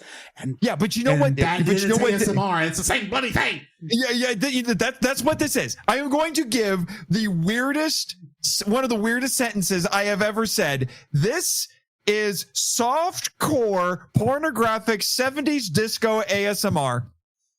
Thank you, Star Wars. Yes. That is supposedly Star Wars. Watching that was the moment where I have to like break away from watching the screen or pause it and say, Star Wars, ladies and gentlemen. A family show. A family picture from the hero's journey to This garbage. whatever this is. And this was probably before the porn parody was made. On Blueberry Hill. I don't. Did you look up who that woman was? I think she's a singer or She something. Is a singer, Diane something. I didn't include her in the list because I didn't include any of the musical acts in my list. I had it listed here. Hang on. It's in the summary.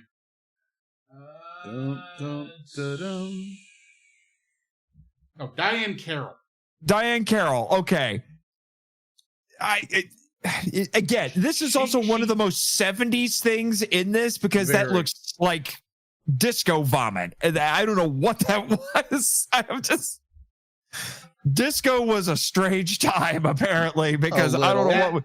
That music video did not do her any favors. It did not. And what makes it even more disconcerting, first off, we're getting these cutaway reaction shots to Uncle Lumpy. Oh. No, it was Itchy. Not Itchy. Lumpy, Itchy. Uncle Itchy. If Clearly having too much Lumpy fun. was watching it, he'd be going through puberty. Oh, Yeah, geez. this is And true. I But- don't but- want to see Wookie puberty. Oh, We geez. probably don't. If you're already worried about hair showing up in weird places, Oh, jeez. I would guess Wookiee puberty is the opposite. Hair falls off in weird places. Oh. No thanks. Anyway, what makes it even more disconcerting? First off, it's AI. It's supposed to be VR. Again, the Star Wars Holiday Special was trying to warn us. was trying. This isn't a holiday special. This is a warning. This was made to tell us that dystopia is coming and we have to stop it. Anyway, but what makes it even more disconcerting is it feels like she's talking to us. She is supposed to be talking to Itchy, but it looks like she's talking to us. This entire segment is breaking the fourth freaking wall, and Deadpool is like, you know what? This is a little much even for me. I'm tightening the tights a little bit right now. I'm just saying.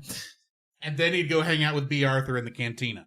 He probably would. Yes. But yeah, like it was so bizarre.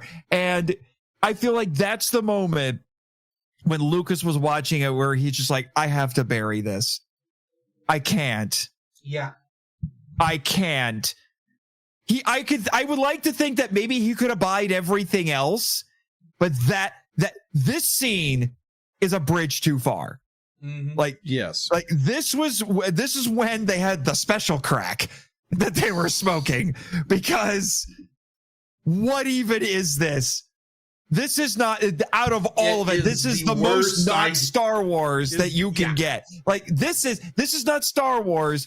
This is getting high on the special stuff in the back of the disco. Mm-hmm. Okay.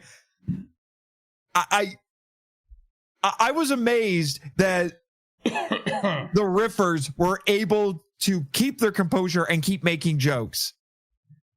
I think there was a point where they're like, well, how long are we going to do this? Or something like that. But I almost have no words. That's the moment right there that kills the entire thing for me.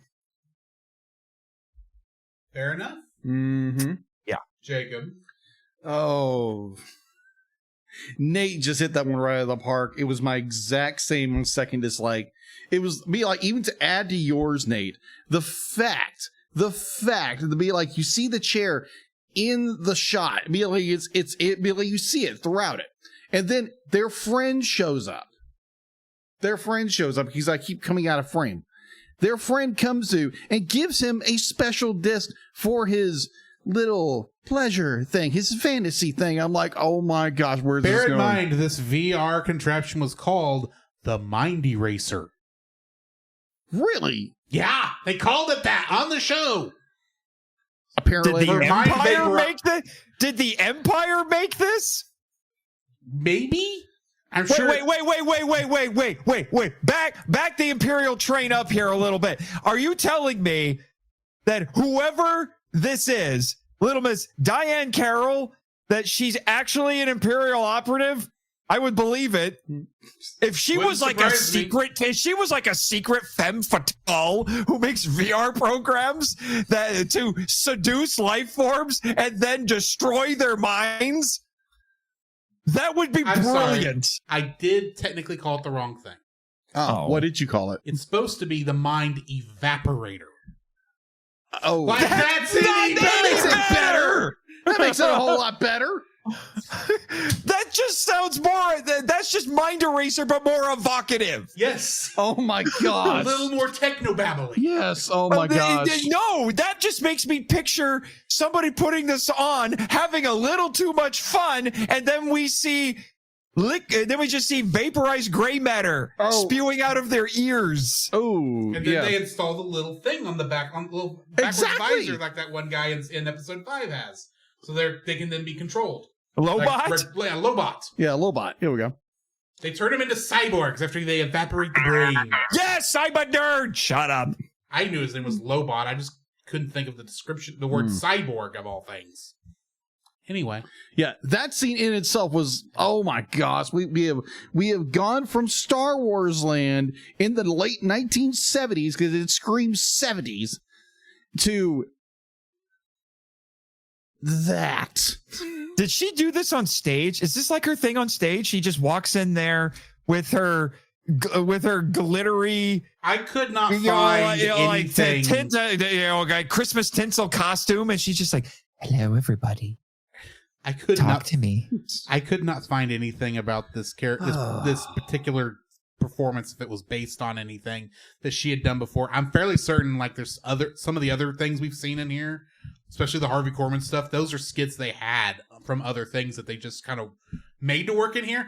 But this, I don't know where it came from. I'm just saying, especially with how the entire thing is framed, this has to be... Except from the sack of cocaine. Yes. The sentient bag of cocaine. I'm just sitting here and I'm thinking, the way this is presented, this has to be a really weird watch for straight women. I'm just saying. Ladies and gentlemen, this was Ashley's first exposure to Star Wars. Yes. What kind of a look did she give you? Please tell me she was not in the room during this. I don't think she was. I think she was working out. Thank the Lord. Yes. That is why you are still married.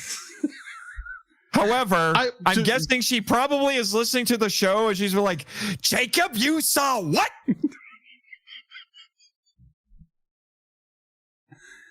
Oh my word. How did Covenant Eyes not pick up on this? Oh my gosh.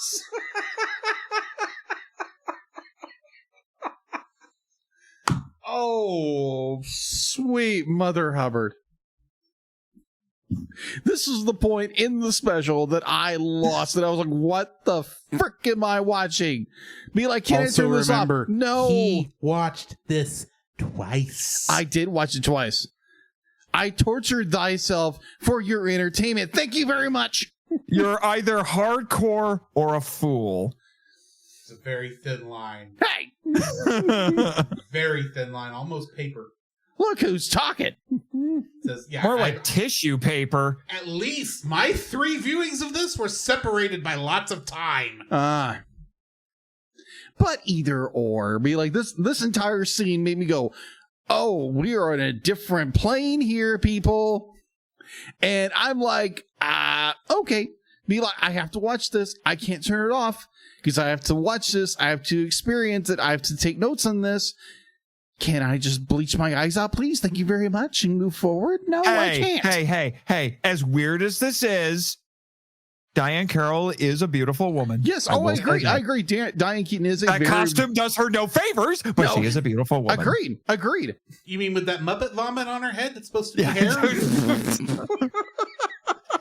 Like I'm expecting the Diane. I can't even remember the name of the store now. My brain is so just fried by the entire experience. Anyway. Phenomenal. Wait, now I got it. It's like Diane Hobby Lobby called. What happened to their glitter and their tinsel? You snuck in there on Sunday, didn't you? You thieving wench. Anyways. Despite the fact Hobby Lobby did not exist at that time. No, it didn't. Well, darn. Thank you for killing my joke worse than Jason Voorhees does co-eds. Now, Michael's on the other hand. Yeah, Michael's has been around since, I think, the 70s, I think. There you go. Anyway. There you go. He's stuck in the Michaels. Either or. This part of the movie when I went, okay, watch this, and you watch the trip going forward. I'm like, yeah, I'm watching something maybe I shouldn't be watching. All right, moving forward, that's my dislike. The Star Wars Holiday Special, people. A family picture. Exactly. Drew. Just so we can talk about something else. Yes! I'm changing my dislike. Oh, thank you! To go to the worst performance by Harvey Korman in this whole freaking thing. Drunk Demon Droid? Drunk Demon Droid? Yes, Drunk Demon Droid. And you want to know why? It bored me. That's I watched this whole thing. And yeah, the Diane Carroll section, I did kind of zone out a little bit. Cringe. Because it was just like, this is just He's too weird. Zoned out, he says. Oh, gosh. Nate. More like, I went and did something else while it played, and I listened from a distance, because... Anyways. Trying not to talk about that scene. Yeah. But, the Harvey Korman as the droid that shouldn't exist, because nowhere in Star Wars is there another human-looking droid, for one thing. Secondly, I'm fairly certain I've seen this joke before somewhere else, and I'm fairly certain it was Corman who did it, and it wasn't funny there. Thirdly, why is this here? It does nothing except give a stupid excuse so that Lumpy can get his Tiger Electronics talkback recorder working. That we got in the 80s, and it was literally hit record and hit a button that turned it that made your voice go lower. Not put this here and this here. It's like, I don't need Harvey Korman reading a technical manual to me for fake sci-fi techno goop. Did you just call him Starvey Corman? No, I said Harvey Korman. Yeah, Harvey. Okay. I kept wanting to call him Roger Corman, but that's not right either. Sir, that's an insult to Roger Corman. Yes. I mean, Harvey Korman actually is a pretty decent actor outside of this. Honestly, dude, I thought it would be like, stir it whip, stir it whip, stir it whip. I was like, oh my gosh, stop. That just stirs and whips my brain to the point where I just go, blah. This. Do you just want to make your second dislike just Harvey Korman? No, because like I said, Harvey Korman, I do the Croman part I actually do like. It's stupid, don't get me wrong, but I mean that the cantina scene is pretty much for me the best thing in this whole thing. We'll get to that later. We haven't gotten to the lights there yet, so I'm not gonna bash Croman, but Harvey Korman doing Croman should have been the only thing he did. The other two parts in here, it's like, go away, Harvey. You're not helping yourself by having 3 skits in this. You should have stuck with the one with B. Arthur and that'd be it. But I digress. Sean, you are my hero. Yes, I'm going to have a Boba Fett. Anyway. Boba Fett. But at least Boba Fett and Boba Fett. At least is that what little kids who love Star Wars do when they get upset? They throw a Boba Fett. At least the cooking show part was creative. Okay, I can say that. But the whole technical manual, throw that out.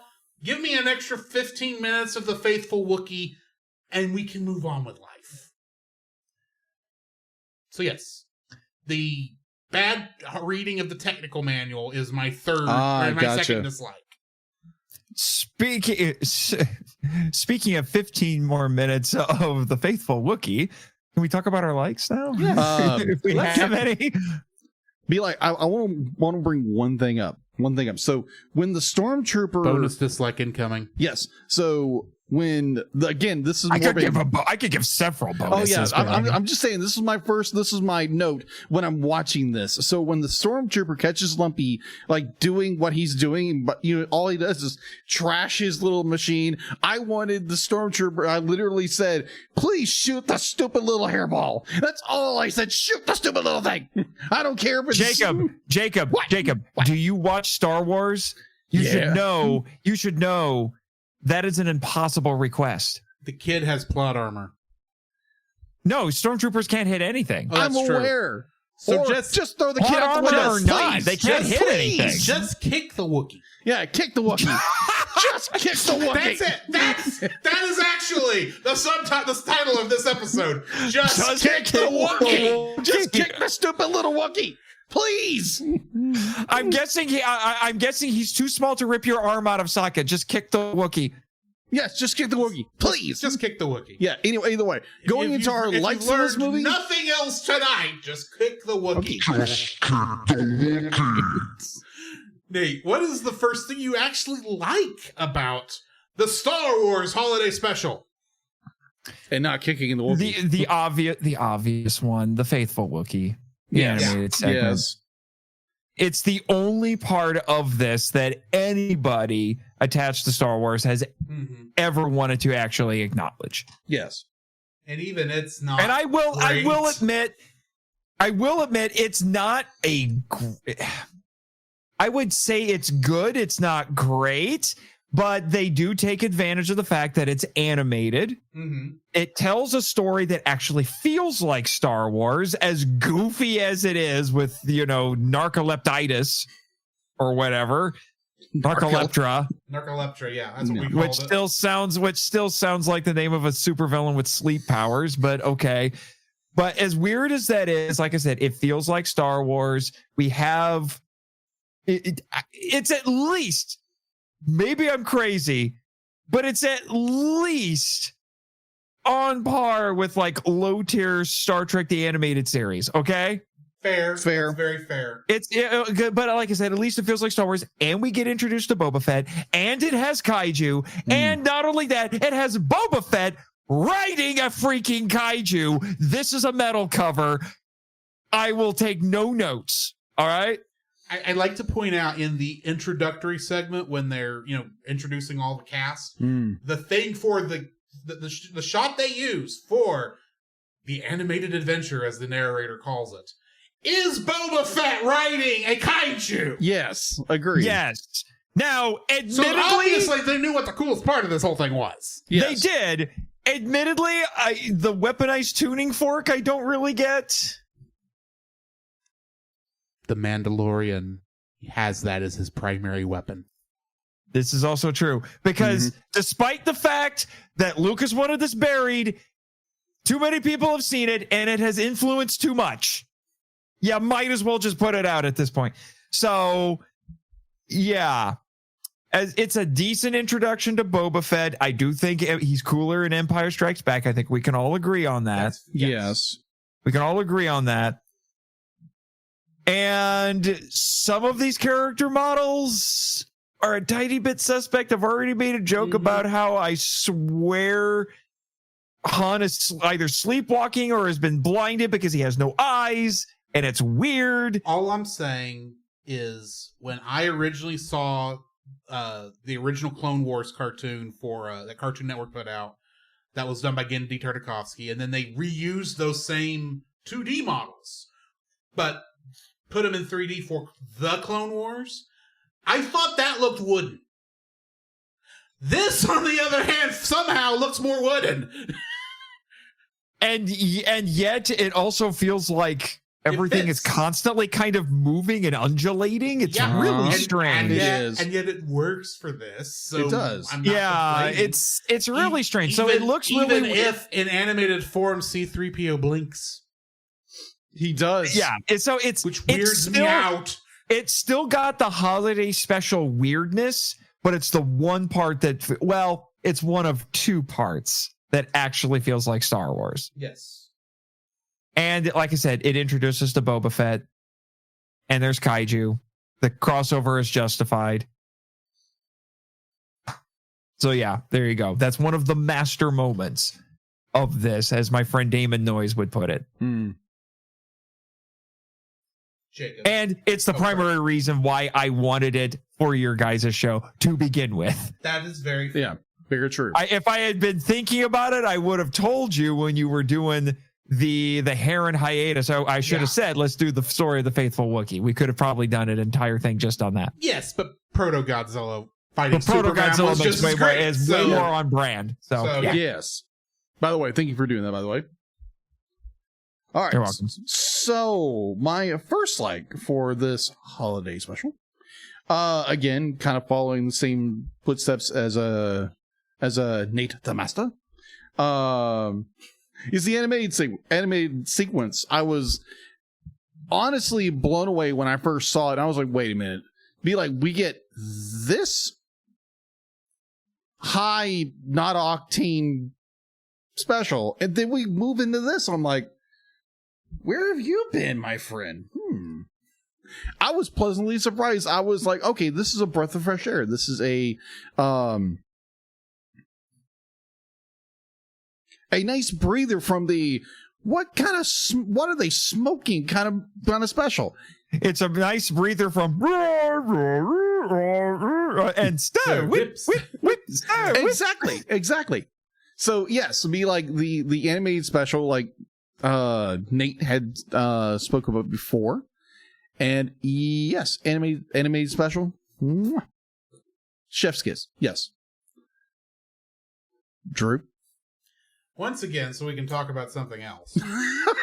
Even though I love that scene, I do love the animated sequence. I do love the animated sequence of the faithful Wookiee. I do want to talk about other things, and I may be alone in this, and I'll understand if I am. But I think if they polished it out a little more, put in subtitles for the Wookiees, I think Chewbacca's family story is actually pretty decent. It's not bad. And with some work, I actually think it could have been a good story, I keep saying Christmas special because in my mind, this is a Christmas special, even though it's really more Thanksgiving. Yes. But, Happy Life Day. Yes, it's Life Day. I think you could have had a great little story going through with this. You've got basically a family worried about their heroic father and son and husband. He's trying to get home. They don't know what's going on, what's happened to him. They're just trying to survive under Imperial rule while hoping that that Chewie is going to be able to come back at least for Life Day to celebrate this, so they can celebrate Life Day as a family, because, while they are proud of him, technically what he's doing is illegal, so they don't know if he's going to be able to make it past all the Imperial lines, so they can have pretty much a good Thanksgiving. You get right down to it. Mm-hmm. And to me, the moment that elevated this story pretty much to where I put it in my likes list was actually the final moment of the entire special. Of Chewie, Mala, Lumpy, and Itchy bowing their heads before they ate their meal. Now, I know they're not praying to God, but in my mind, it's like, I know that moment. Yeah, there's something. What do Wookiees pray to? Don't know, but that's what it looks like they're doing. Yeah, agreed. And it put that thought in my mind. It's like, this is what being together with family is about. It's coming around. It's being together. I've had that moment of sitting around a table and praying with my family at many Thanksgivings and Christmases and Easters and all that kind of stuff. And that brought that was the moment that anchored their story for me. And I look back and go, yeah, this is actually a pretty decent story. It's done horribly. It needs work, but there is like I said earlier, the seeds of a pretty good story here. And if Disney were smart, keywords, if they were smart, yes, they would hire a half-decent writer to pretty much, I would say, novelize this thing, but do it in such a way where the story works far better than it does in the holiday special. Cut out the stuff that's stupid, like the mind evaporator scene and the stupid Cirque du Soleil and most of Harvey Korman's stuff. You don't need all that in there. And yeah, you'd have to leave out Jefferson's Starship too. So, but work this into a half-decent story. Make it a comic book. Do something where it actually fits and write a good story. And you could sell this at Walmart on the Christmas aisle. I have a feeling this was the part that George Lucas contributed. Yes. I think if they just had somebody go back and just polish all that up and release it, don't release it as a movie. Don't try that, because that's just gonna rile people up.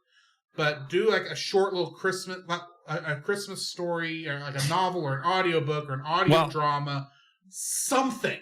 Well, I can actually with a decent script based on this, and I think you could have it. I think that would work very well. Yeah, I can actually think of two examples that Disney has actually done. One is Star Wars. They hilariously they won't put on the proper holiday special, but they did make a Star Wars Lego Star Wars holiday special. Yes, we did. We did review that, and I was disappointed. So now you've reviewed both of them. Congratulations. I was disappointed in that because it really wasn't a adaptation of this. And you know what? It would have worked in that too. If they would let the Lego people like remake this frame for frame, but with Legos, it would I work. think I would accept it. I mean, maybe leave out Diane Carroll's part because that just doesn't work with Lego. Yeah, but no, everything else, even Stir Whip would have worked in this in Lego. I'm just saying it That would could actually have be worked. It could funnier. have worked. Also, there was I think what you're looking for would be closer to the Guardians of the Galaxy. Was that called the holiday special as well? And I had other issues with that, but that's closer to what I'm thinking. But if they just focus on Chewie's family and the story of them getting home, leave out most of the fluff, I think you have a perfect. I think not perfect, but and like I said, because you're gonna have to polish this thing a lot. yeah, because this is still feels like its first pass in terms of a rough draft. But I think that story could be good for Star Wars if you just fix it up a little bit. Not just a little bit, a lot. yeah. But fix that, and that's why it's my first select. It's like, there is a seeds of a good story here. You just messed it up with crack cocaine. So yeah, Chewbacca's family's story is my first select for this. I get that. Okay. Nate, what's your second one? Second light, go. All right. We've only got an hour. I have two options. We've only got an hour till Jacob is locked out of his house. Yeah. In the doghouse for making his wife watch this as her first Star Wars. But anyway, I have, I guess you could say, an ironic but sincere answer and one answer that's kind of a cheat. So I guess I'll save the cheat as a bonus because I have two options. But my cheeky answer is the commercials. You like those commercials about GE and how they're building jobs for America and Torgo? They are such a time capsule. Yes. They are such a time capsule. So the fact that GE sponsored this, you have GE to blame for this. No, General Motors. It was General Motors. General Motors makes terrible cars and sponsors terrible holiday specials. He agrees with me. But like I said, it was such a time capsule seeing this because I'm just like, man, even more so than the special itself, like these commercials feel like such a snapshot into what was going on because you had GE, there were toy commercials, and there were some really interesting toy commercials. I'm like, I think trying to remember what was the one that I'm like, that seems like something you would get in modern day. And they supposedly had it in the 70s. I kind of want to find. There was that robot toy. Robot one. Yeah, that was the one I was thinking. It's like that seems like something to call Torgo, but I don't know if that's the actual name. Because Torgo's from Manos: The Hands of Fate. Yes. Oh my. But which we're never reviewing on this show, by the way. Don't tempt me. Within reason, we reserve the right to say yes. No. Bear in mind, we said yes to this. Yes, I was going to say, this is within reason, but I clarified and said, I am not completely without mercy. You get the RiffTrax version. That's what put it within reason. Unless you're Jacob and you're crazy. I was going to accept it even before you said RiffTrax, but... Oh, okay. But anyway, the commercials were actually fascinating to see. To be honest, as wild as GE and those toy commercials were, I think the one that struck me the most was the news segments because apparently there were important things that happened that day because they're talking about Cold War stuff. And I'm like, what? Why are we talking about the Soviet Union? Welcome to the 70s. In the middle of Star Wars. And ours is not the one that was fighting the Frizzies at 11. That was on the New York one. I want to know what the Frizzies are and why we're fighting them. Because how did that work? That sounds like something that should happen in the Star Wars holiday special. Yes. And they're just tribbles with eyes. Tribbles with eyes. Oh my. That is one of the most disturbing things you have ever said on this podcast, Drew. Tribbles with eyes. I try. Wow. So anyway, that's my cheeky answer. My bonus is the riff. Fair. Because it makes this thing bearable. That is and it's genuinely funny. Like if they did their homework, because they make some deep cut Star Wars references in this rip, and I'm like, only people like me are going to get this, guys. I don't know. It's just wow. Mm-hmm. That's the old MST3K philosophy of not everyone will get this joke, but the right people will get this joke. Yes. Jacob.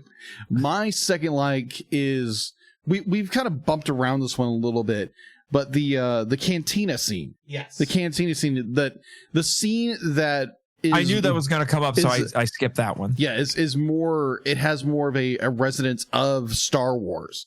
It does, like you said, it took a day to shoot that.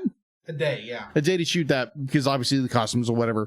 But you're looking at it's cheesy, it's campy, it's got B. Arthur in it. By the way, those were the same costumes from A New Hope. Yeah, but they had to be repainted. Imagine, yes. Before filming. So. Yes. But overall, I thoroughly enjoyed that scene because, again, it does bring you back to a much better film, a much better special as Star Wars. Mm-hmm. And I was thoroughly impressed with the amount of the fact to be like it's all robber monsters like in Star Wars it was. Mm-hmm. Obviously because they just reused all the props from that one, and I was thoroughly impressed and be like, it was, again, campy and cheesy, but I loved it. And to see B. Arthur in this, I was like, okay, that is a nice shot of oxygen. Yeah. And I didn't mind the song. It was corny, but the entire scene written after the original Cantina song was, but but the entire thing actually feels like Star Wars. It does. The only thing that hurts that scene is drinking through the head, but it's goofy. It's campy. Hey, I'm going to jump in on this too, because this is my second is the Cantina scene. And I'm going to defend Krellman for a short bit. Not drinking through the head, that's dumb. But the fact that he thinks that she's hitting on him, because he comes back because he heard her say those 6 little words that made him decide to come back, and those 6 words are the same thing she says to every leaving customer. Come back soon, or we'll see you then, or whatever it was. And how the minute she says that to somebody else, and you see him get crestfallen and kind of sink back into his seat when he realizes, she says that to everybody. That was not special. That actually was kind of sad. It was. I felt for that guy. And it's followed by, we're installing a curfew. Everyone has to leave. Mm-hmm. And we're doing this last call song. And it's actually very sad. It's like, this is the stake the Empire has got us in. Yeah. Everyone's got to go home. Heightened tension, despite the everything. Fact nobody wants to. And it's a very sad... I'm sitting there going, okay, not 15, 20 minutes ago, we were doing stir, whip, whip, stir. And not long before that, we had the softcore porn scene. Yeah. And we had all this other stuff. And then we get this song, the scene of, here's the sad fate of normal citizens in the Empire. Sure, it's just that they have to go home early. But it's the fact that they don't have the chance to stay out late. They don't have the personal autonomy. Yeah, they have to go home as they can't drink, but also, B. Arthur doesn't know when they're going to let her open that bar back up again. I mean, sure, they could be the next day, but because this is presumably the same cantina from episode 4. I don't know if it actually is or not. I don't think it's supposed to be. I do know in the and this is Disney era, the certain point of view for the original Star Wars, that they do reference B. Arthur's character in for the cantina scene, because the barman from episode 4 does talk about how he's going to tell or leave a note for her for the night shift. Yeah. but that's like the only other reference I know to it. Yeah, But yeah, and I do think there's some resonance there because there's some real life applications with that. There are governments that they institute curfew, so all businesses have to shut down early. It might hit home for some people because of COVID, COVID era, when everything was either shut down or had to close early. But it's just so well done because I don't care about bars. I don't drink. I don't go to these kind of places. But the whole idea that they're all forced to go home whether they want to or not, and it's very obvious they don't want to go to because she's having to keep these people out of this cantina after she decides, okay, one more round and I'm putting it on the Empire's tabs. Like, good luck with that. But it's like that scene to me was like, it's like it shouldn't have been that good. It had no reason to be that good. It's not great, don't get me wrong. And the song is, like you said, it's cheesy and corny, and it only barely fits into the melody line of the Cantina song. But good night. It's better than it has any right to be. Yeah, and admittedly, nothing against B. Arthur, but she sounds. She does a good job with it. She sings well, but she also sounds like a man who has smoked a few too many Marlboros. But I'm just saying, if Deadpool had hung out with B. Arthur in the Cantina scene, the Empire would never have shut him down.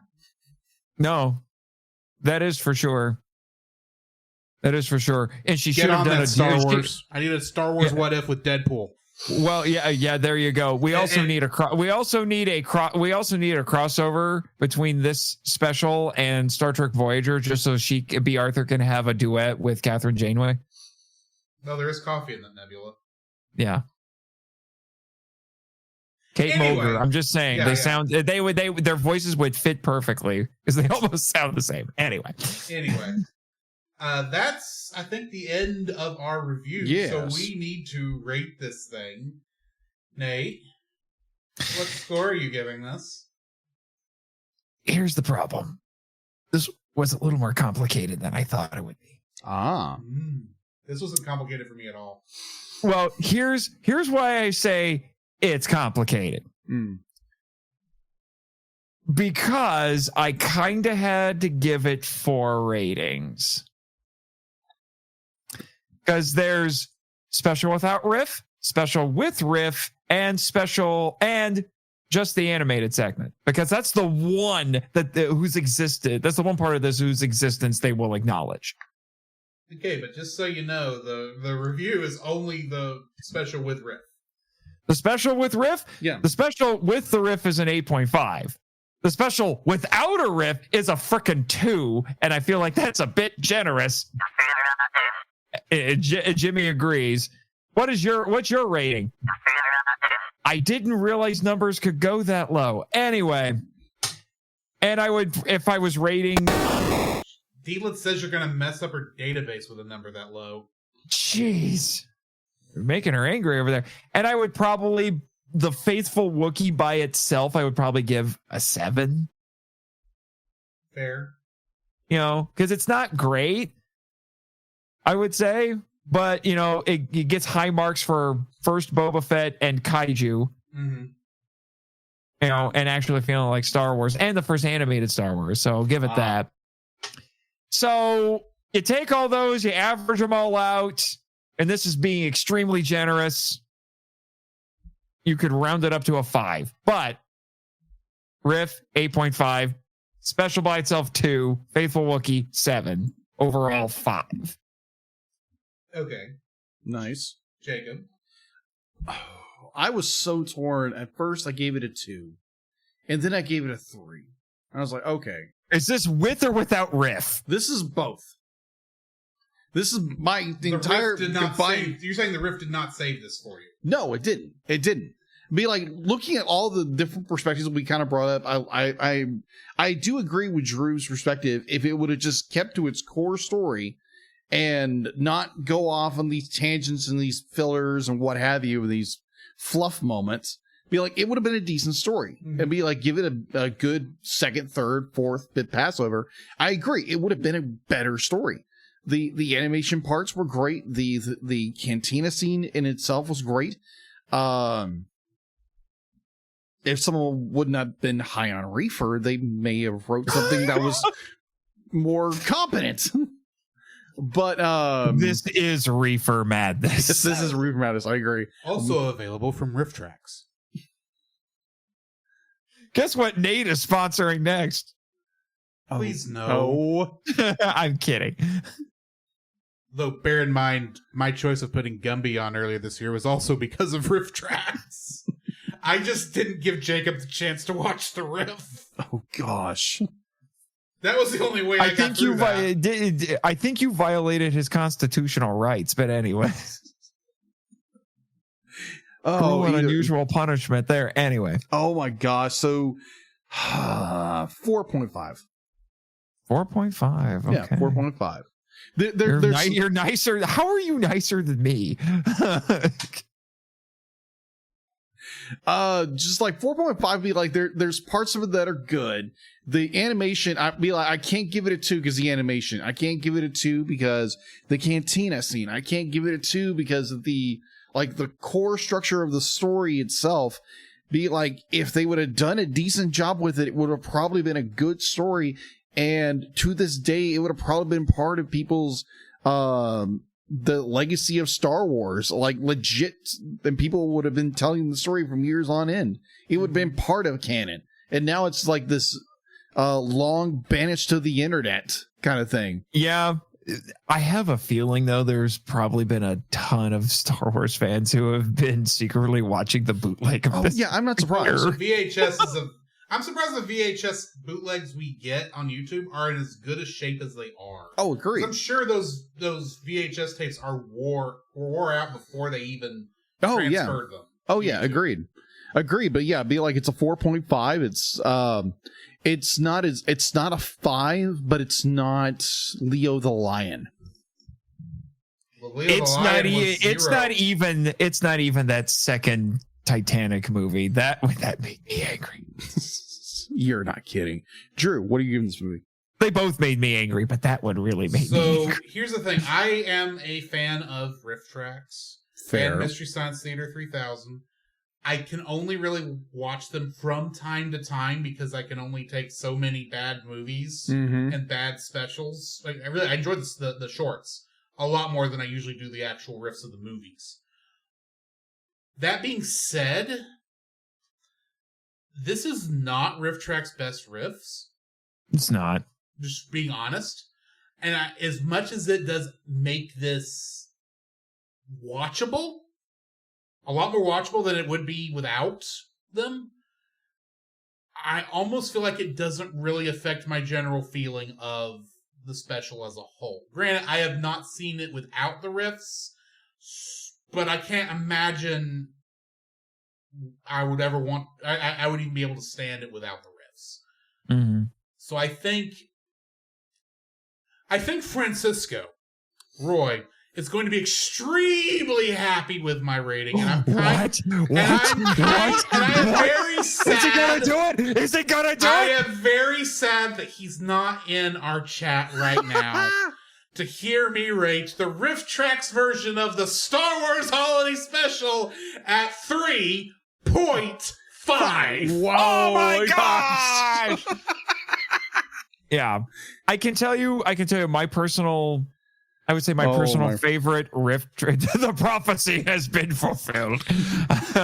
I can tell you my personal favorite riff out of the riff tracks that I've seen, not including like the blockbuster stuff that they do, because I've listened to their Star Trek 2009 and their Twilight, and those are both pretty funny. I got to see The Room live. I wasn't in theater with them. I was at one of the local ones, the Fathom event ones. But that, if you never got to see the actual Riff Tracks live of The Room, you missed it. Because it will never get released. Oh, man. And that was really my introduction to Riff Tracks itself. Yeah, but anyway. I'd seen Mystery Science Theater before that, but... Yeah, I would say my personal favorite is Attack of the Super Monsters, which they actually said was one of their all-time favorites. That one's hard to watch for me. Not as hard as... Balloon Land, but I'm Balloon Land, Land, guys. We're not going guys. there. Okay, yeah, fun. what is fun in Balloon Land? I'm going to warn you guys. Attack of the Super Monsters is on my master list for the podcast, and I am very, very tempted to call you. Please don't. Because I've seen parts of it. Wait a minute. What is this called again? It's called, in the U.S., it's a compilation movie of a Japanese TV show from the late 70s produced by Subaraya, people who made Ultraman. It's half anime and half tokusatsu. Oh my. My brain hurts just thinking about it. And most of my experience of it is seeing it in Rift Treks the game. Oh my. It's like I could call the Cellcast guys, I could call my friend Bex from Redeemed Otaku because it's anime, and I could call my friend Danny, who is a fan of the original show that it's from, which is called Dinosaur War Eisenborg. My brain is already hurting. And we're not even on the list for it yet. Let's move on. Moving right along. Dig-a-doom. So yeah, I think we all agree this is a terrible special. Special. But not as bad as others we've seen, thank the Lord. Next week, we are doing a film we actually had to kick last year. Yes. Because somebody wanted to do something to acknowledge the Teenage Mutant Ninja Turtles last year. Oh no! And forgot it at the last minute, and Yes. and that's why the whole jingle, The Party Turtle Time special that came out in the '94. That's what we reviewed, but we kicked the film we originally had set there in favor of that, which was fine. And it was your pick that year. It was. Disney's A Christmas Carol. Yes. The Image Movers digital version, which is going Oh, no. be, I may have to use the same clip. Same intro next week.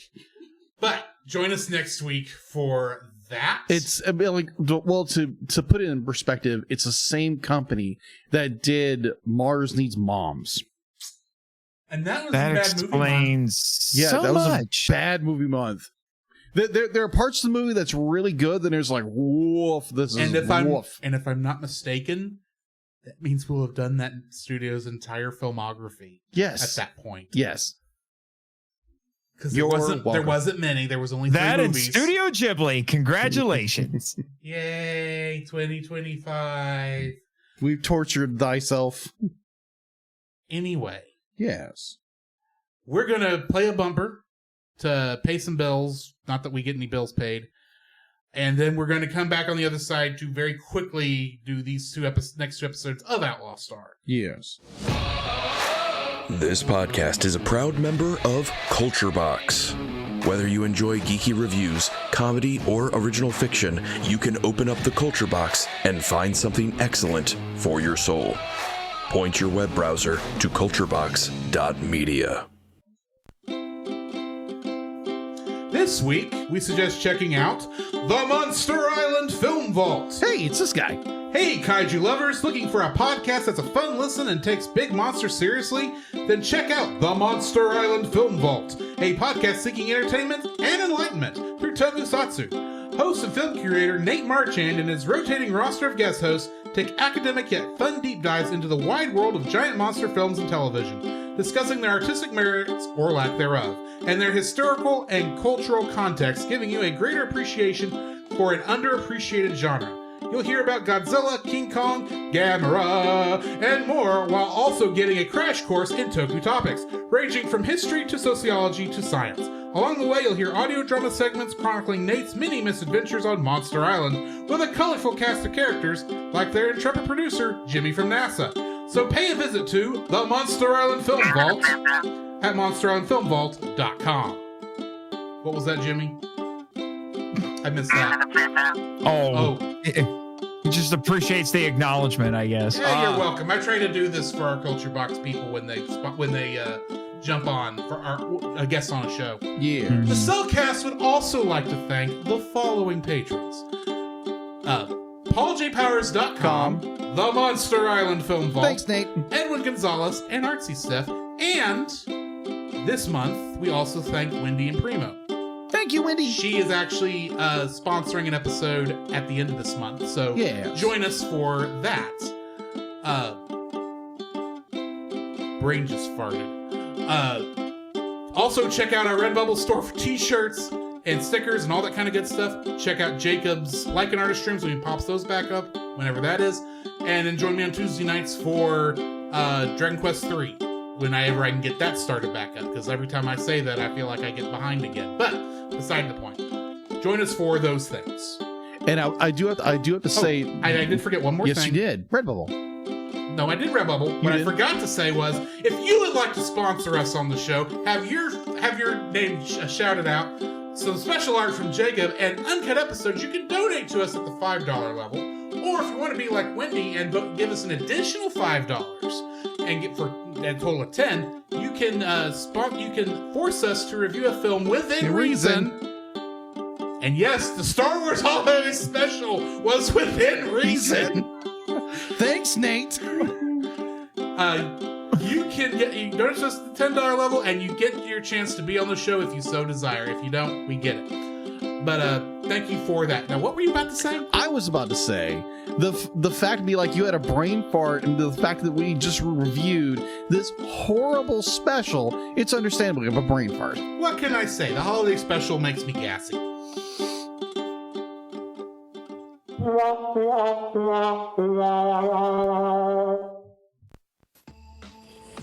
Welcome to the future. Transferring to autopilot mode. A place where good guys finish last. I'll make them wish they'd never been born. A quick draw is the best defense. Nothing personal, but I'm here to kill you. And your wits are all you can count on. A future where one treasure is coveted above all else. Tell me the coordinates of the galactic ley line. Legend speaks of the galactic ley line, offering the ultimate power of the universe to those who seek its glory. The doors have opened. Utilizing the latest technology, a living starship has been built with the power to find the galactic ley line. 5, 4, 3, 2, 1. All systems green. By twist of fate, it has fallen into the hands of an outlaw. An outlaw named Gene Starwind. Well, let's blow some hot kisses to my devoted fans. His luck is about to change. Goodbye, Gene. Together with his crew of bounty hunters, he'll take to the stars. Accelerate and fly down their throats. Outlaw Star. Weekdays at 5:30. Time to roll the dice. Only Toonami. Outlaw Star. Advance Guard from Another World, a.k.a. the episode where Melfina stomps a cactus to death. Jeez. Written by Hajime Yatate and directed by Mitsuru Hongo. Wow. In this episode, Gene and Jen set up a business on Hayfong, and the crew members take on various jobs around the city, which all come together in a confrontation with a mind-controlling cactus and its giant insect servant. Again, a giant cactus. Mind-controlling alien cactus. Very true. How on earth we got another kaiju episode with you on, I don't know, because this was not planned.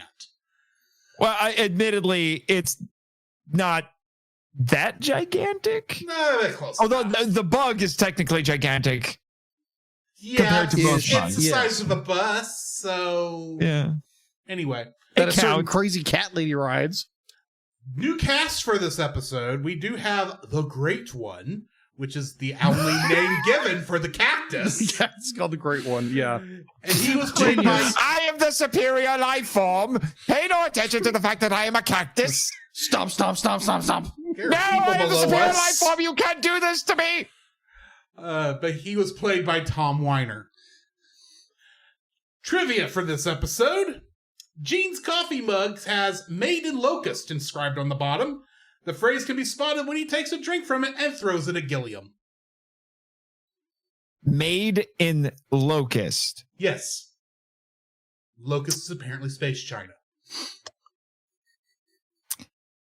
Or space Taiwan. Typo or bad joke? You decide. Woof,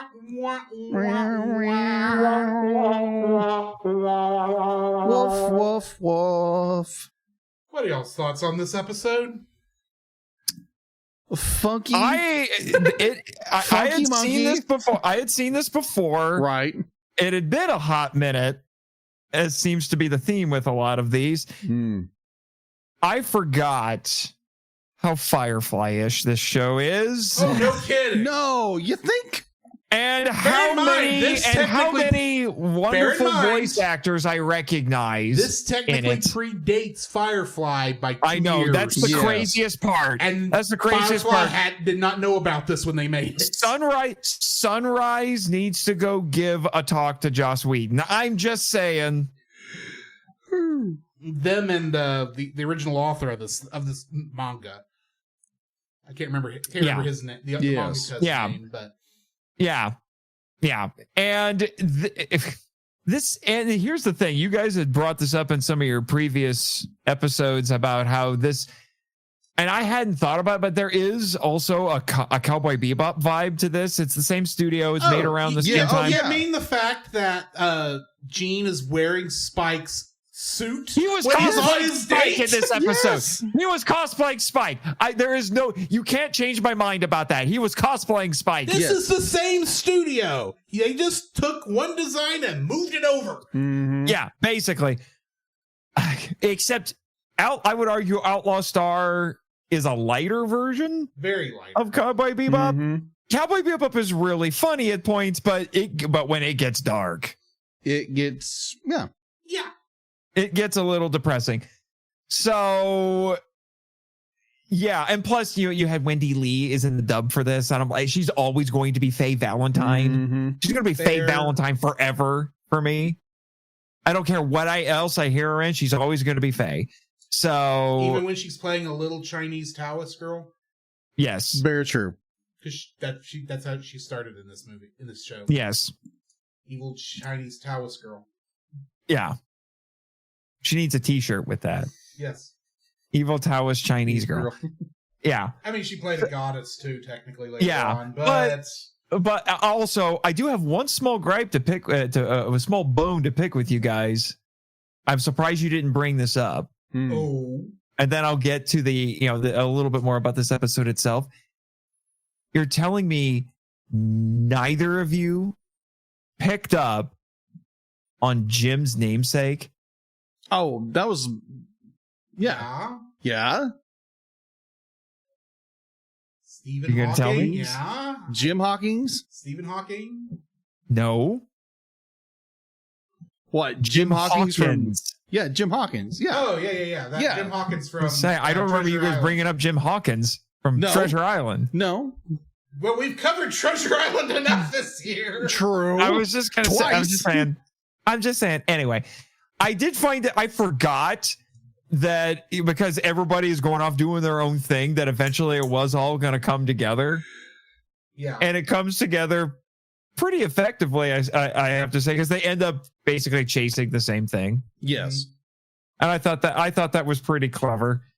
I did think it was funny that Gene is just like, I'm tired of all of these cheap jobs. And then he turns one down, and then that's a foreshadowing for later. Yeah. Because he's like, I want you to investigate the ice cream salesman next to me.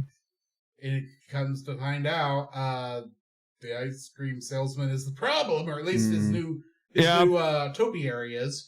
Yeah. And I'm just saying, I don't remember that girl's name, but, Gene missed out on her. And I'm like, send her my way. She looks like a nice, pretty nerd girl. Yeah. I'll take her. Yeah, she was just a race official that we saw like 3 episodes prior to this. Mm-hmm. This is her first episode back since then, so mm-hmm. I don't remember her name either, so she seemed nice. Yes. Yeah. Well, that's kind of my thoughts. It was just seeing them all just say, screw you, I'm going to go make money on my own. And then they have to start arguing at the end about like, what's going to get us the most money? And Jean's just like, that cactus is a threat to all life in the universe. Stomp it. And they're like, that's 2,000 wong or whatever. And they're like, the fate of the universe. If I kill it, it's 500 and I like your clan. And I can kill it. Stupid cat. She goes a bit more feral in this than I remember. Just a little bit. Just a wee bit. A little more in the next one, but Yes. We'll get to the next one in a minute. But good night, the ending of this, where they're in the standoff against the cactus, and the cactus is controlling Jim. Speaking through Jim, and it's just it's like, I am the superior life form. And I'm like, you're a freaking cactus. You're a cactus who has to be picked up. And nobody can by an 11-year-old. And nobody can move to stop him. I thought he was 12. Well, whatever. Nobody can move to stop him because they're all being psychically controlled at the same time. It's like, except Melfina, because she's not human. Yeah. Well, that's foreshadowing. But we already know Melfina is special. We already know she's a biodroid. Yes, we know that. That's already come up. That's the only reason she can interact with the Outlaw Star the way she does. Yeah. Mm-hmm. But yeah. Also, this was a weird observation. Sight of her walking up and stomping the cactus while it pleads for mercy, and she just keeps going and going. That's strangely therapeutic and disturbing at the same time. That's like walking up to Cthulhu and kicking it in the face. Yes. At least if we take the cactus at face value, which I'm not entirely willing to do, but because it's a cactus. Yeah, because it's an alien cactus, but with a giant cockroach for a minion. Yeah. Oh, did they? A giant carnivorous cockroach. Did they pass along some of that cocaine from the holiday special? No. This is different. But yeah, but also I'm another glad random I watched observation. this on a different day than I watched the holiday special on. Yeah. Also, another random observation I made about the show, in general, is this arguably a harem anime? Because look at the composition of our cast here. We have an adult man and a soon-to-be teenage boy with 3 hot chicks on a spaceship. And bear in mind, Hot Ice Hilda did exist before she died. True. Yes. So we got basically 4 quote-unquote, if you're going to call it a harem, you got 4 waifus, which is not strange for a harem. At the same time, I don't think this is a harem. I just think it's just interesting. Interesting that we just have 2 male characters and they keep picking up women. Well, it's the last time the cast is solidified after this. True. Like, the next episode, they're all 5 on screen at the same time. Not only that, but notice how all 3 of these ladies kind of embody the different personality, like all the major personality archetypes of anime girls. I'm not saying it wasn't. There might not have been some thought process put into that back in the original manga. I just don't think it fits the mold entirely because it's. I'm not saying it is. Yeah. I'm just saying it's just an interesting observation that I made. It's just like, you guys are the only dudes on this ship. Hang on, before we continue. Francisco just showed up in the chat. Oh no. Francisco, you missed it. You missed, buddy. You missed it. Hi, Roy. You should have been here about, 15 minutes ago? 15 minutes ago. Just saying. You got the best shout out you could have gotten during my actual rating. Yes. But anyway, back to Outlaw Star. 3.5. 6, 7. 8, 9, 10. 1, 2, 3, 4, 5, 6, 7, 8, 9, 10, 11, 12. Okay, moving on. Outlaw Star. 69 dudes. Anyway. 6, 7. Moving on. I don't even know what that is. 42, 47. That's all the geeky numbers.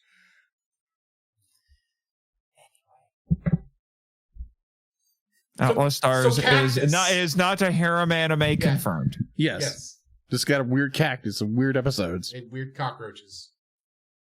And sometimes weird animation. Let's be honest. That is true. It was the 90s, sir. Speaking of weird animation, the final countdown is the next episode. I was going to say... The final countdown. Okay. It was written by, surprise, surprise, Hajime Yatate and directed by Mitsuru Hongo. Mm-hmm. In this episode, the Outlaw star is used in a criminal's attempt to rob a new jewelry store. Trapped with a bomb disguised as a giant advertisement display, Jean, Jim, and Melfina attempt to disarm it while Suzuka and Aisha track down the criminal Crackerjack. New cast for this one. Crackerjack was played by Kirk Thornton, who I have heard in a lot of anime. Yes. Trivia for this episode. This is the first episode where Aisha and Suzuka appear on screen together. They've been on screen in the same episodes, but this is the first time they're on screen at the same time. Gotcha. In the episode, Jim recites 2 Buddhist chants when Jean attempts to disarm the bombs. Namaida and Ano Kutara Sanmyaku Sanbodai. And if I mispronounced that, I apologize. Lastly, this is the first episode to use the second ending theme of the anime. And honestly, I prefer this one to the first one. I think I like the first one more. I like the second one more. And I like the drawings in the ending in the second one more, too. Yes. But either or. Jokes. Anyway. What? They're pretty pictures, and I still don't understand how they are any way connected to this anime. Very true. Other than space. The final frontier. Including the high fantasy photo of a high fantasy princess knighting a robot. I'm surprised you haven't brought up the last one. You mean the one with the conveniently placed solar flare? Yeah, I'm aware of it. That wasn't the one I was thinking of, but I'm aware of it. Just saying. Anyway.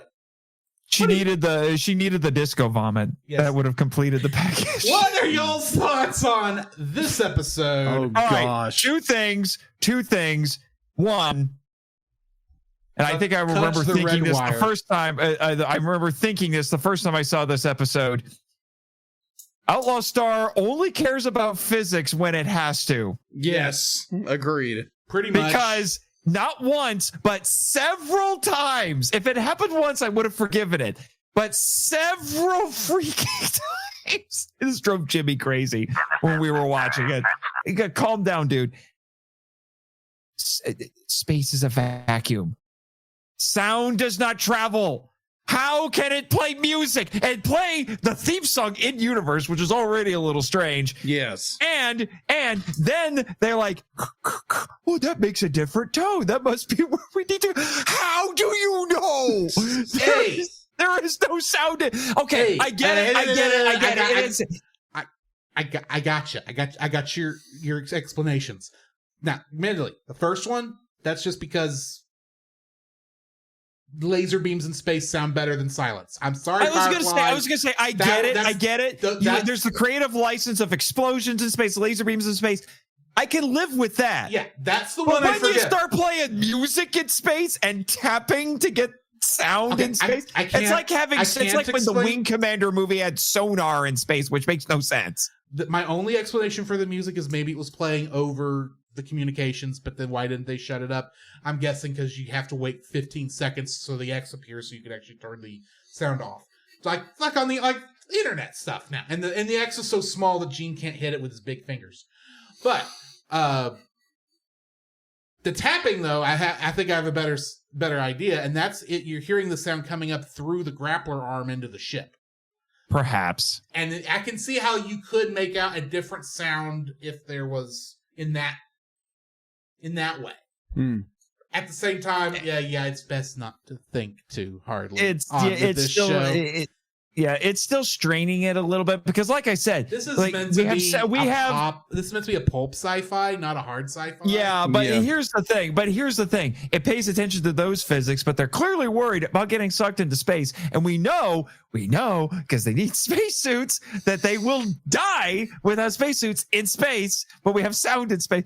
Anyway, like I said, it only pays attention when it has to. Yes, it does. Like most sci-fi. Yeah. Also, call me crazy.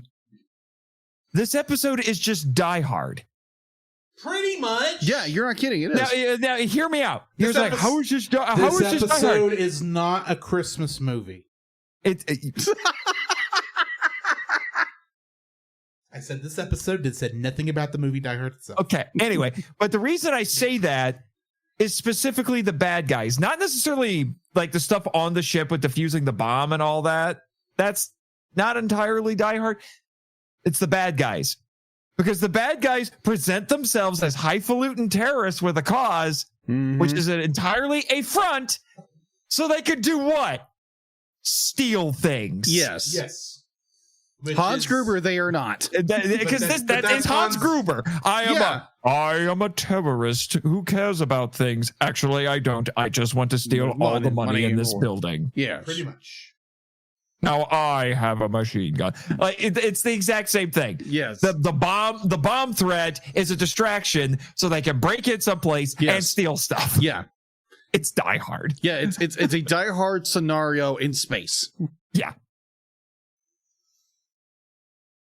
Which I mean, like, honestly, I did enjoy the episode. It was like, oh, okay, Outlaw Star gets himself trapped. They had to figure out a way to get away and be like, how do they resolve the issue? They just plow the Outlaw Star into the... Okay, now we're getting into my problem with this episode. Are they not okay, they're already in debt to a lot of debt. In a lot of debt right now. And their their way of stopping this is crashing the ship into a perfectly working space station? And they don't need to crash the ship.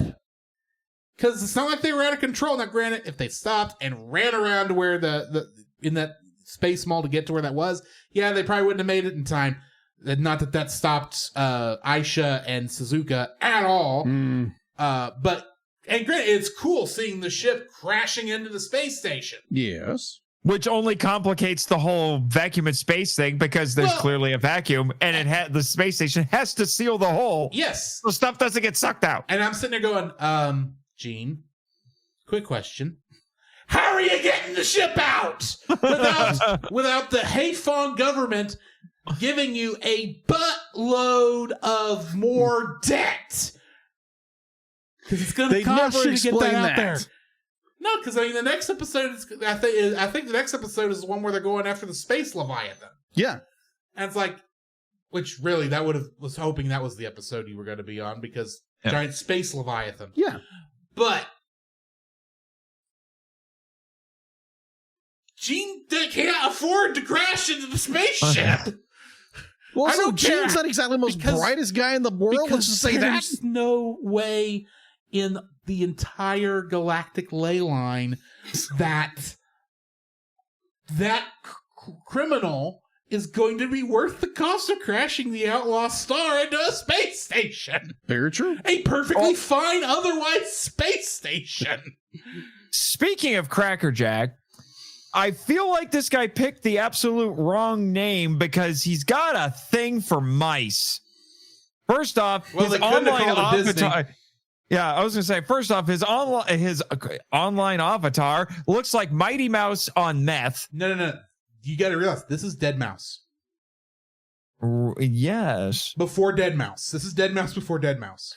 How did this one anime anticipate so much? I don't know. Anyway, I was going to say, it's like he also apparently went to futuristic space Disneyland. Yes. Because he has the ears.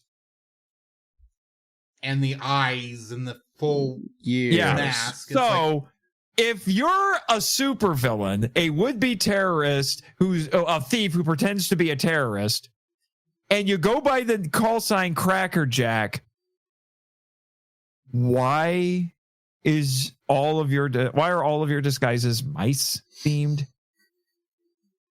Because you're not the most exactly brightest thief? Because if he dressed up like the little sailor boy on the Cracker Jack boxes, it wouldn't hide his identity? I'm just saying, you might have wanted to pick a different name. Yeah. True. Anyway. I think that's it. Cracker Jack's off-brand. Yeah. I think that's it for this episode. I think so. Nate, Well, do we want to talk about just like all the shenanigans with the bomb? I mean, we can. And how but also we're running out of time. And how Gene thinks he can defuse a bomb because he's watching enough movies. Yeah. Yeah, that's and true. then they just completely bypass all of that stuff instead the red wire, blue wire stuff, and it's like, nah, bro. Nah, it's the other side. The side we already blew up. Of course, that's where the detonator is. Mm-hmm. Okay. Anyway. Oh yeah, because there was a trap that was a smaller bomb. Mm-hmm. Some days you just can't get rid of a bomb. Okay. And on that note, we are probably going to go ahead and have to cut out of here. Yes, we are. Nate, I know we already talked about Monster on Film Vault, but please, where else can we find you? Well, first thing I need to mention, because you didn't before, is somebody upped his patronage. I just saw that. Which means you technically are claiming one of the 4 available slots in 2026. In 2026. And I'm going to give you guys 2 options. I want you to pick one. Oh boy. I swear they're both good. Okay. Both are kaiju adjacent, one a lot more than the other. But here are the options I will give you, and I have both of them here with me. Okay. So I can unveil them to you live. Your choices are obscure but a historical world cinema, or a contentious entry in a popular franchise that ended up a victim of circumstance. I think I'm more curious about number 2. Yeah, same. Number 2? You want number 2? Oh no. Congratulations. Yo, Joe. Oh, that's fine. Okay, that'll work. That'll work. G.I. Joe the movie. Oh my gosh. The one where the leader doesn't die. Yes. Thank you. Like I said, contentious victim of circumstance. Yes.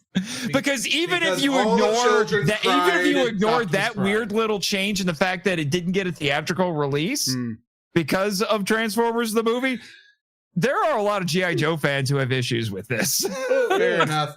But for curiosity's sake, what was the first one? What was the first one? Should I tell you or save it for later? I don't know. If you don't want to say, I can't force you. You know what?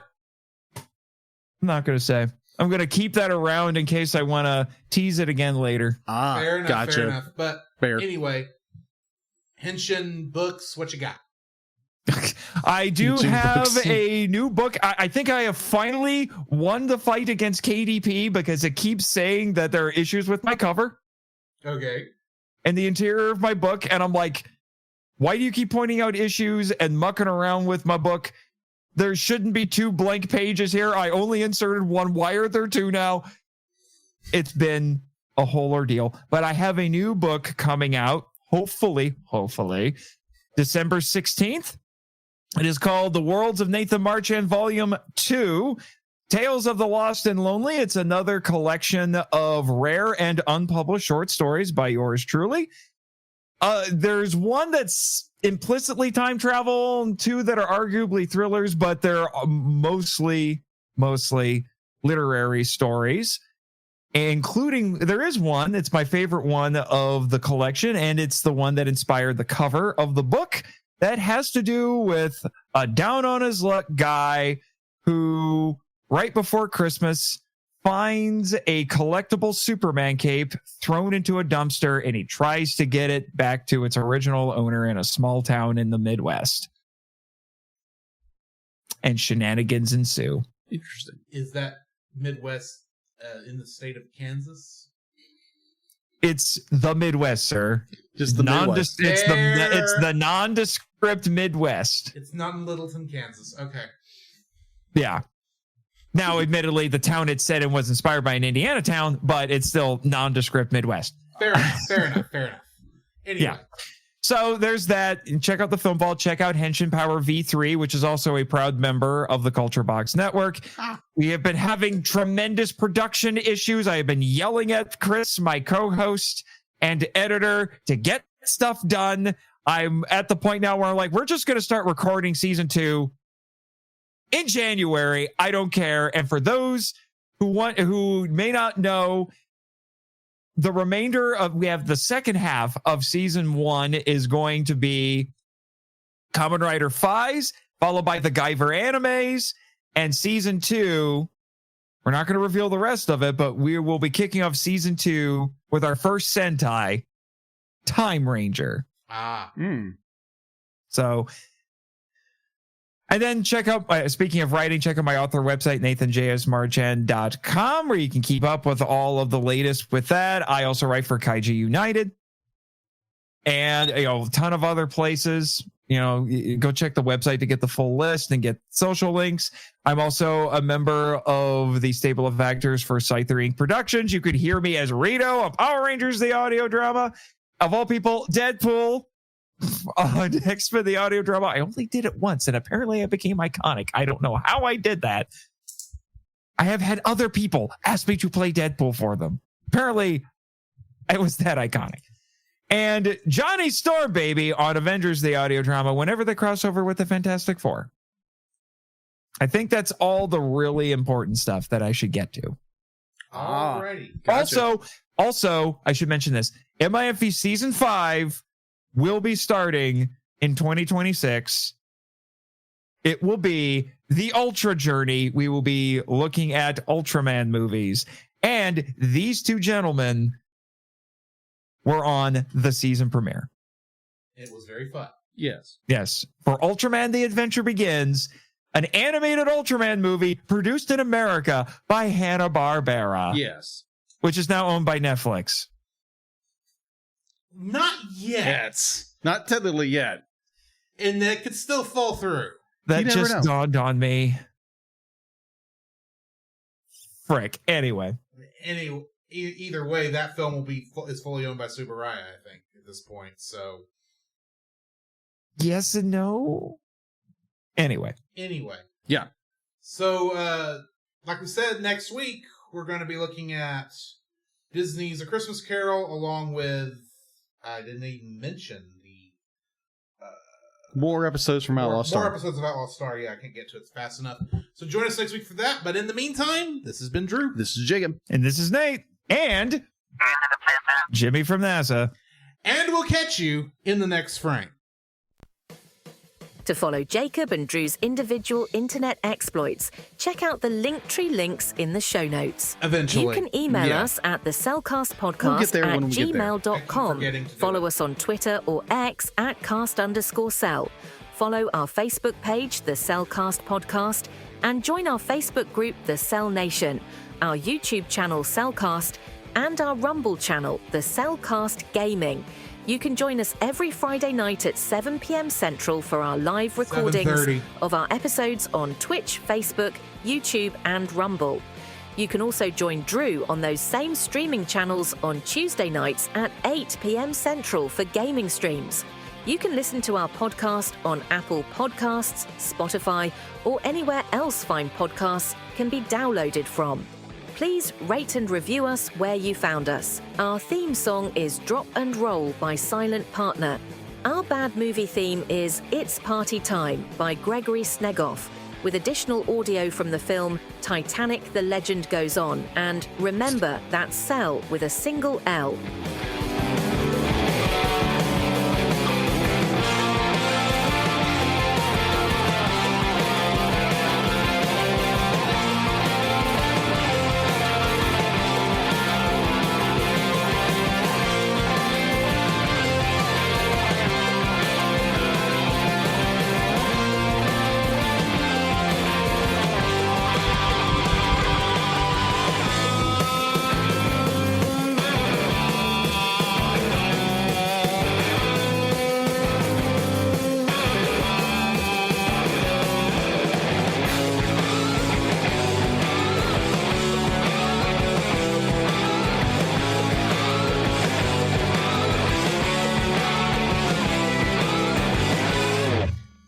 Life Day, everybody.